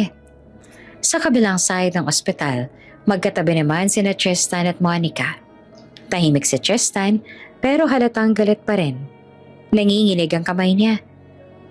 Ginawa niya akong tanga. Bulong nito. Hindi naman sumagot si Monica. Lahat pinagtawanan ako. Dagdag niya at tumulo ang luha niya. Sorry. Mahina niyang sabi. Hindi niya alam kung para saan ang sorry. Para ba sa nakaraan? Para sa kasinungalingan? O para sa katotohanan hindi pa niya masabi? Pagka-uwi nila sa kondo, mas tahimik pa kaysa dati. Umupo si Tristan sa sofa. Nakatungo. I loved you. Sabi niya na nanginginig ang boses. Pero bakit ganito? Lumapit si Monica at nanginginig din. Bigla siyang hinawakan ni Tristan sa braso. Mahigpit. Bakit? Sorry. Bulong niya na umiiyak. Nawala sa control si Tristan sandali. Naitulak siya sa pader. Hindi malakas, pero sapat para matakot siya. Agad na bumitaw si Tristan. Sorry. Sorry. Sabi nito na hawak ang ulo. Hindi ko sinasadya. Umiiyak si Monica at yakap ang sarili. Hindi kita iiwan, sabi ni Tristan. Pilit pinipigilan ng luha. Hindi ko isusuko ang kasal natin. Kahit ano pa man ang mangyari. Tahimik siyang tumango. Pero sa loob niya, may bahagi ng nabasag na hindi na kayang ayusin ng pangako lamang. 2 araw na lang. 2 araw na lang at ikakasal na si Monica kay Tristan. Paulit-ulit yung umiikot sa isip niya habang nakaupo siya sa opisina. Hawak ang telepono, nakakababa lamang ng tawag. Ma'am, final na po. Sa ibang buyer na kami magsusupply. Parang may humila sa lupa mula sa ilalim ng paa niya. Sir, please. Huli niyang sabi kanina. Pero wala na. Pagkababa ng tawag, tumingin siya sa calendar sa mesa. Wedding? In 2 days. Sa parehong linggo na dapat pinakamaganda sa buhay niya, doon pa nasisira ang negosyo niya. At kailangan niyang ayusin iyon. Personal. Baguio? Tanong ni Tristan nang sabihin niya ang plano. Oo, kailangan kong kausapin ang harap-harapan ng mining company. Pwede namang ibang tao. Hindi, ako dapat. Ayaw ni Tristan. Halatang may tensyon pa rin sa pagitan nila. Pero sa huli, pumayag din. Bumalik ka kaagad, sabi nito tumangulang siya. Sa Baguio, malamig ang hangin. May amoy ng pine trees at basang lupa. Makapal ang ulap. Parang mabigat ang langit. Pagpasok niya sa opisina ng mining company, inasahan niyang mahirap ang usapan. Hindi niya inaasahan ang makikita niya sa loob. Nakatayo roon, nakaharap sa bintana. Si Jeff. Parang tumigil ang mundo niya ulit. Anong ginagawa mo dito? Bulong niya na halos pabulong. Lumingon si Jeff at hindi siya mukhang nagulat. Investor ako ng company mo, sabi niya. At ayoko mapunta sa ibang supply. Hindi na sila nag-away. Hindi na rin nagtanong. Sa loob ng conference room, magkatabi silang nakipag-usap sa supplier. Professional, kalmado. Parang walang kasaysayan. Sa huli, pumayag ang mining company na ituloy ang kontrata. Paglabas sila ng building, malamig ang hangin pero mas malamig ang katahimikan sa pagitan nila. Salamat, sabi ni Monica. Hindi lang to para sa'yo, sagot ni Jeff. Para sa business. Pero pareho nilang alam na hindi iyon ang dahilan. Habang pababa sila ng bundok, biglang bumuhos ang malakas sa ulan. Parang hinahampas ang tubig ang windshield. Sir, parang may problemang makina, sabi ng driver ni Monica. Maya-maya huminto ang sasakyan at biglang nagreklamo ang driver. Nahihilo, nasusuka. Stranded sila. Sarado na rin ang mga daan pababa dahil sa landslide warning.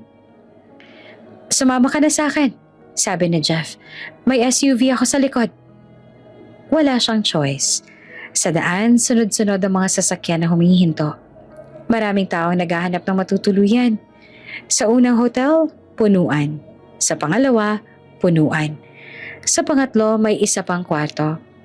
Isang small room na lang po, sabi ng receptionist. Nagkatinginan sila. Okay na yun, sabi ni Monica na pagod na. Maliit ang kwarto, isang kama, isang maliit na side table. Amoy bagong laba ang kumot pero may halong damp na amoy ng ulan mula sa labas. Nakasoak pa rin si Jeff sa ulan kanina. Namumulang ilong, nanginginig ang kamay. Sa floor na lang ako, sabi niya at ibinaba ang jacket. Napailing naman si Monica. Nilalamig ka na, sa kama ka na. Monica, Jeff, please. Tahimik siyang umupo sa gilid ng kama. Naramdaman niya ang init ng katawan nito kahit malamig ang paligid. Nagabot siya ng tuwalya habang pinupunasan ni Jeff ang buhok niya. Hindi nila maiwasang magkatitigan. Hindi galit, hindi rin tanong. Basang-basa pa rin ang mundo sa labas. Naririnig ang tuloy-tuloy na patak ng ulan sa bubong ng hotel. Parang walang tigil na pag-iyak ng langit. Sa loob ng maliit na kwarto, mahina lang ang ilaw mula sa lampshade sa gilid ng kama. Dalaw, malambot, pero hindi sapat para itago ang lungkot sa mga mata nila. Naupo si Monica sa gilid ng kama, iyakap ang sarili. Nakasuot siya ng hotel robe, pero nanginginig pa rin. Hindi lang dahil sa lamig. Si Jeff nakatayo sa may bintana, nakatanaw sa dilim. Basang-basa pa rin ang buhok niya, pero parang wala siyang pakialam. 2 days, sabi niya ulit na mahina. 2 days, tapos magiging asawa ka na niya. Hindi naman sumagot si Monica, kasi pag nagsalita siya, baka hindi niya kayanin ang sasabihin niya. Dahan-dahang lumapit si Jeff. Hindi biglaan, hindi mapilit. Parang may takot pa rin siyang baka umatras siya. Monica, bulong niya. Tumingala siya. At doon niya nakita, hindi galit, hindi pagmamay-ari, kundi takot. Takot na mawala ulit siya. Hinawakan ni Jeff ang mukha niya, marahang parang babasaging bagay. Kung may kahit konting parte sa'yo na gusto pa ako. Napapikit si Monica. May luhang namuo sa gilid ng mata niya. Jeff, huwag mo akong pahirapan. Mas masakit to, sagot niya, na alam kong mahal kita. Pero kailangan kitang panoorin maglakad palayo. Bumigay ang hininga niya. Hinawakan niya ang kamay ni Jeff mahigpit. Parang iyon na lang ang natitira sa kanya. Parang iyon na lang ang totoo. Dahan-dahan siyang hinila ni Jeff palapit. Nagdikit ang noo nila. Pareho silang nanginginig. Walang pagmamadali. Walang pagnanasa. Mas parang dalawang taong matagal ng sugatan na naghahanap ng pahinga sa isa't isa. Hinawakan ni Monica ang dibdib ni Jeff. Ramdam ang tibok ng puso nito. Mabilis, mabigat. Bakit ngayon pa tayo naggaganito? Bulong niya. Matagal na, sagot ni Jeff. Hindi lang natin inamin. Nagtama ang mga labi nila. Una, marahan. Parang tanong. Pagkatapos ay mas malalim. Mas puno ng hinanakit. Parang bawat halik ay paalam. May luha sa pagitan nila. May panginginig. May yakap na parang huling pagkakataon na. Hindi ito masaya. Hindi ito magaan. Ito ang klase ng yakap na alam mong matatapos sa umaga. Hinila siya ni Jeff palapit sa dibdib niya. Hinigpitan ng yakap na parang gustong pigilan ang oras. Stay. Bulong niya sa buhok ni Monica. Napahigpit ang kapit niya sa damit nito. Gusto niya. Gusto niyang manatili. Gusto niyang takbuhan ang lahat. Pero sa likod ng isip niya, mukha ni Tristan. Ang kasal, ang pangako. Buhay na pinili niyang buuin. Unti-unting bumagal ang paghalik nila, napalitan ng yakap. Nakahiga silang magkatabi, pero mas mahigpit ang kapit nila kesa sa mga kumot. Sa dibdib ni Jeff, umiiyak si Monica ng tahimik. Hindi dahil sa sakit, kundi dahil alam niyang ito na ang huling gabi. Napapayagan niyang mahalin siya ng ganito. At alam din ni Jeff, kaya hindi niya pinilit ang bukas. Hinawakan lang niya siya na parang huling pagkakataon. Nakaramdam siya ng ligtas. Ngunit nang hamahawakan ni Jeff ang braso niya ay napahinto siya. Monica, mahina niyang sabit nakatingin sa mga pasa. Ginagawa niya ba ito sa'yo? Hindi siya sumagot. Pero sapat ang katahimikan. Hinawakan ni Jeff ang noo niya at dumikit ang noo nila. Hindi kita pwedeng pabayaan. Napayakap siya lalo. Pero sa loob niya ay may takot. May guilt. May desisyong kailangang gawin. Kinabukasan, pumasok ang liwanag sa pagitan ng kortina. Nagising si Jeff na malamig ang kama sa tabi niya. Wala na si Monica. Sa side table may nakatiklop na papel. Nanginginig ang kamay niya habang binubuksan niyon. Jeff, salamat. Sa lahat ng ginawa mo para sa akin. Mula noon, hanggang ngayon, sa pagligtas mo sa akin kahit hindi mo naman kailangan. Sa pag-alalay mo kahit hindi kita pinili. Pero ito ang totoo. Pagod na ako. Pagod na akong tumakbo. Pagod na akong mamili sa pagitan ng tama at masakit. May mga desisyon na kailangan kong panindigan. At kahit masakit para sa akin, kung mahal mo ako, hahayaan mo akong piliin ang landas ko. Kahit hindi ikaw ang dulo. Masaya na ako na naging malaking parte ka noon. Kailangan mong lumayo para maitama natin ito. Hindi dahil wala akong nararamdaman, kundi dahil ito ang tama. Monica. Mahigpit na hinawakan ni Jeff ang sulat. Sa labas, tuloy pa rin ang ulan. At sa loob ng maliit na kwarto, may pusong naiwan na naman sa umagang walang paalam. Maaga pa lang nasa eroplano na si Jeff. Hindi niya tiningnan ang city skyline habang paalis ang Pilipinas. Hindi siya nag-headphones, hindi siya natulog. Tahimik lang siyang nakaupo, nakatitig sa kawalan. Sa bulsa ng jacket niya nakatopi pa rin ang sulat ni Monica. Paulit-ulit niyang binabasa sa isip kahit hindi niya nalalabas. Kung mahal mo ako, hayaan mo akong piliin ang landas ko. Mas masakit pala ang magmahal nang hindi lumalaban. Sa kabilang banda, gumaling na ang ama nila.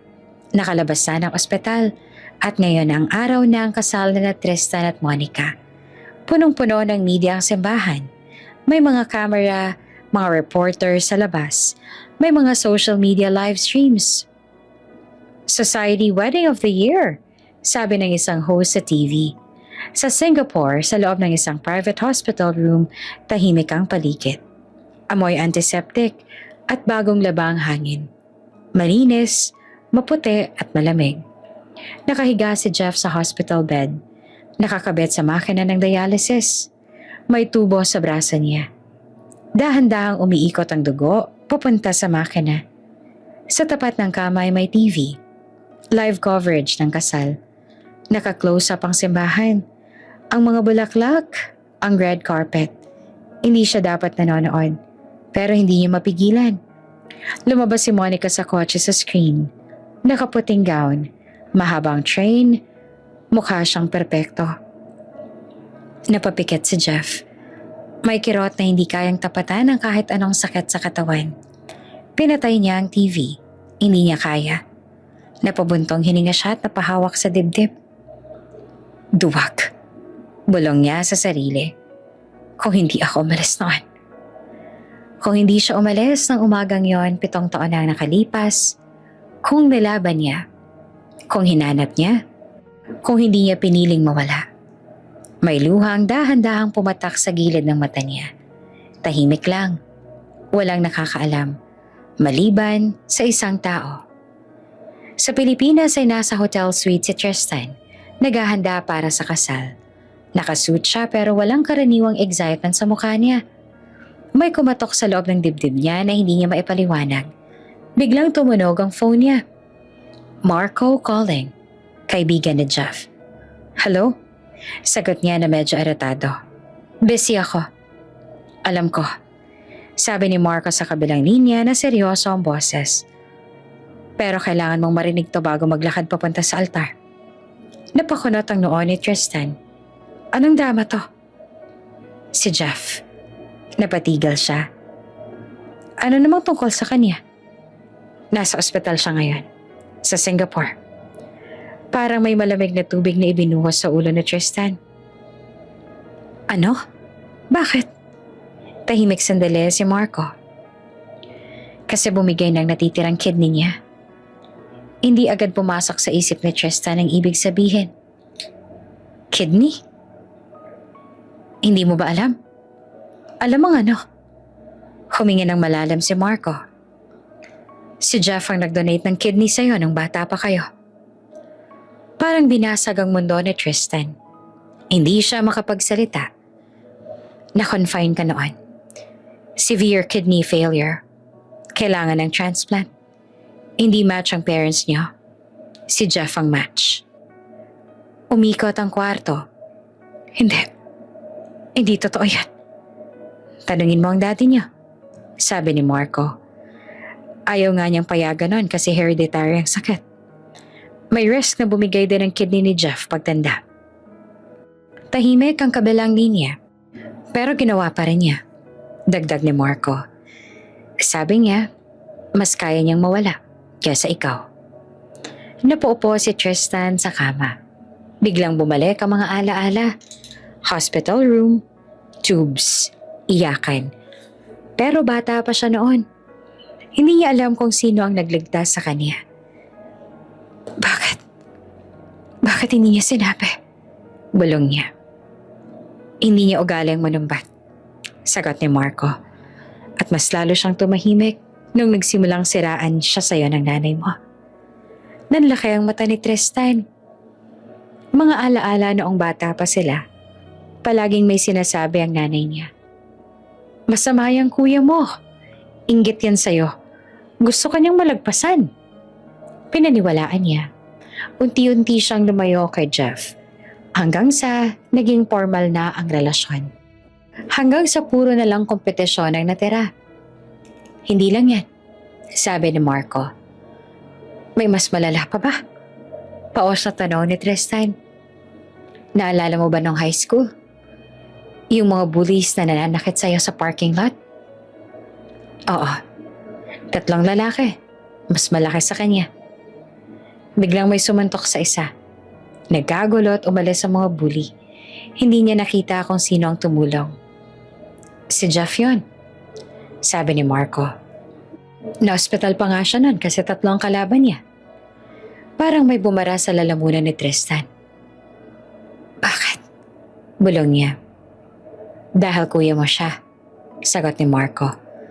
At kahit galit ka sa kanya, hindi kanya kailanman tinalikuran. Tahimik ang linya. Sa labas ng kwarto, naririnig na ang coordinator. Sir Tristan, 10 minutes. Hindi siya sumagot. Sa loob niya, unti-unting gumuguho ang lahat ng pinaniwalaan niya. Lahat ng galit niya kay Jeff. Lahat ng paninisi. Lahat ng suntok. Lahat ng traidor ka. Nasaan siya ngayon? Mahina niyang tanong. Nasa dialysis. Sagot ni Marco. Nanonood sana ng kasal mo kanina. Napahawak si Tristan sa mukha niya. Biglang bumalik ang eksena sa party. Ang suntok, ang dugo sa labi ni Jeff. Ang hindi paglaban nito. Hindi dahil mahina siya, kundi dahil mahal pa rin niya ang kapatid niya. At ngayon, habang siya'y naghahanda para sa kasal, ang taong nagligtas ng buhay niya, 2 beses. Lumalaban na mag-isa sa kabilang bansa. Nanginginig ang kamay ni Tristan habang hawak ang phone. Marco, yeah? Ano pang hindi ko alam tungkol sa kapatid ko? Tahimik sandali si Marco bago sumagot. Mas mabuting tanungin mo na siya mismo bago ka mahuli. Natapos ang tawag. Tahimik ang kwarto. Sa salamin nakita ni Tristan ang sarili niya. Nakasuit, handang magpakasal. Pero sa likod ng imahe, isang kapatid na hindi niya nakilala. Isang taong pinaniwalaan niyang kalaban. Pero sa totoo, pinakamalaking kakampi niya pala sa buong buhay niya. At doon sa pagitan ng suit at katotohanan, nagsimulang mabasag ang lalaking akala niya ay siya. 4:30 p.m. Sa isang private dialysis room sa Singapore, tanging tunog ng makinang maririnig. Mahinang beep ang marahang ikot ng dugo sa transparent na tubo, ang malamig na hangin mula sa aircon na may amoy antiseptic. Nakatitig si Jeff sa kisame. Alam niya kung anong oras na. Alam niya kung nasaan si Monica ngayon. Dapat, naglalakad na siya sa aisle. Nakaputi, nakangiti. Hindi para sa kanya. Isang luha ang tumulong mula sa gilid ng mata niya. Dumaan sa sentido hanggang unan. Hindi siya umiiyak na malakas. Wala siyang lakas para doon. Tahimik lang. Parang may parte sa kanya na tinatanggap na ganito talaga ang dulo. Sir Jeff? Napalingon siya sa nurse. May visitor po kayo. Kumunot ang noon niya. Wala namang may alam na nandito siya. Maliban sa, hindi pa siya nakakapagsalita nang bumukas ang pinto. At tumigil ang mundo niya. Nakatayo sa pintuan si Tristan. Nakasuit pa rin. Pero gusot na. Namumula ang mata. Basang-basa ang mukha sa luha. Kuya, paos niyang sabi. Hindi naman nakapagsalita si Jeff. Hindi niya alam kung totoo ba ang nakikita niya. Dahan-dahang lumapit si Tristan. Bawat hakbang ay parang mabigat. Nakita niya ang mga tubo, ang makina, ang panghihina ng kapatid niya. At doon siya tuluyang napaiyak. Sorry, bulong niya. Nanginginig ang boses. Sorry sa lahat. Hindi sila nag-uusap ng mahaba. Walang paliwanag. Walang sisihan. Lumapit si Tristan at hinawakan ang kamay ni Jeff. Maingat na parang natatakot masaktan siya. Hindi ko alam. Tuloy niya. Hindi ko alam na lahat ng ginawa mo para sa akin. Tahimik si Jeff pero sa mata niya ay may luhang sumagot. Biglang may kumatok ulit. At pumasok si Monica. Wala ng wedding gown. Naka-simple dress na lang siya. Pero namumugto ang mata at halatang umiyak. Nagkatinginan sila ni Jeff. Maraming salitang gustong lumabas. Pero si Tristan ang unang nagsalita. Ako nag-cancel ng kasal. Sabi niya ng diretso. Walang pag-aalanlangan. Nanlaki ang mata ni Jeff. Hindi ko kayang tumayo sa altar habang alam ko ang kuya ko ay ganito. Dagdag ni Tristan. At habang alam ko, hindi ako ang mahal niya. Tahimik si Monica, pero tumulo ang luha niya. Lumapit siya sa kama. Hinawakan ang kamay ni Jeff. Mainit pa rin. Totoo pa rin. Hindi kita iiwan. Bulong niya. At sa unang pagkakataon, sa mahabang panahon, walang tumutol. Sa mga buwan ng lumipas sa Singapore na paiwan si Monica, sumailalim siya sa tests, dugo, compatibility, medical evaluations. Hindi siya match pero hindi siya sumuko. Naghanap siya ng donors. Nagbasa ng medical forums, nakipag-usap sa doktor. Hanggang sa may nahanap. Successful ang transplant. Mahaba ang naging recovery ni Jeff. May mga gabi na masakit, may mga araw na mahina siya. Pero sa tabi niya, laging nandoon si Monica. Tahimik, matatag, hindi bilang utang, hindi bilang guilt, kundi dahil pinili niya. Isang taon ang lumipas sa isang maliit na bayan sa Switzerland na papalibutan ng bundok at snow tuwing taglamig. May maliit na bahay na may kahoy na balcony at tanawang lawa. Doon nakatira sina Jeff at Monica. Tahimik ang buhay. May maliit na jewelry studio si Monica sa bahay. Gumagawa ng designs na inspired sa bundok at kalikasan. Si Jeff naman nagmamanage ng investments remotely. Mas relaxed, mas payapa. Sa umaga magkasama silang nagkakape sa balcony. Amoy sariwang hangin at bagong lutong tinapay mula sa bakery sa kanto. Walang media, walang pressure, walang kasinungalingan. Isang hapon, habang naglalakad sila sa gilid ng lawa, hinawakan ni Jeff ang kamay ni Monica. Salamat sa pagpili sa akin, sabi niya. Ngumiti naman si Monica. Salamat sa paghintay. Hindi sila nagmamadali. Hindi nila kailangang habulin ang mundo. Samantala sa Pilipinas, bumalik si Tristan. Inayos niya ang kumpanya. Mas naging tahimik siya. Mas naging mabait sa mga tao. Isang gabi, kumakain siya sa isang restaurant. May pamilyar na babae ang pumasok. Si Celestine, Nagkatinginan sila. Ngumiti. Umupo siya sa mesa niya. Long time, sabi ni Celestine. Yeah, sagot naman ni Tristan. Nagkwentuhan sila, kumain, tumawa. Mas magaan na ang pakiramdam. Sa gitna ng usapan na pangiti si Tristan.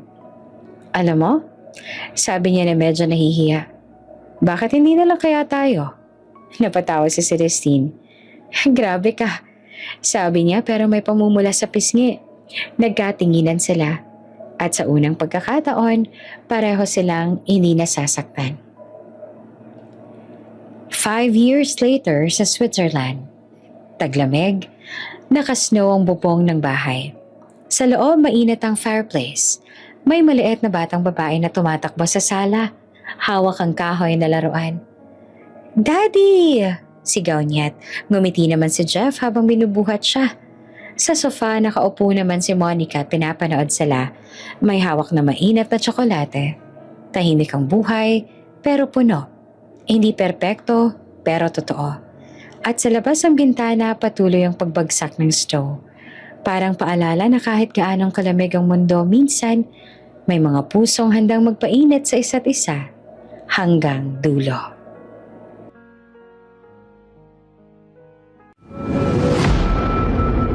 Bago ka pa lang sa channel na ito, Ate Jane TV, huwag kalimutang pindutin ang notification bell and subscribe button. Sana po hindi naman malaking abala sa inyo ang pagpindot ng subscribe button dahil ang kapalit po nito ay ang pagsuporta para makapag-produce ng mga libreng stories sa mga channels ni Ate Jane. Maraming salamat!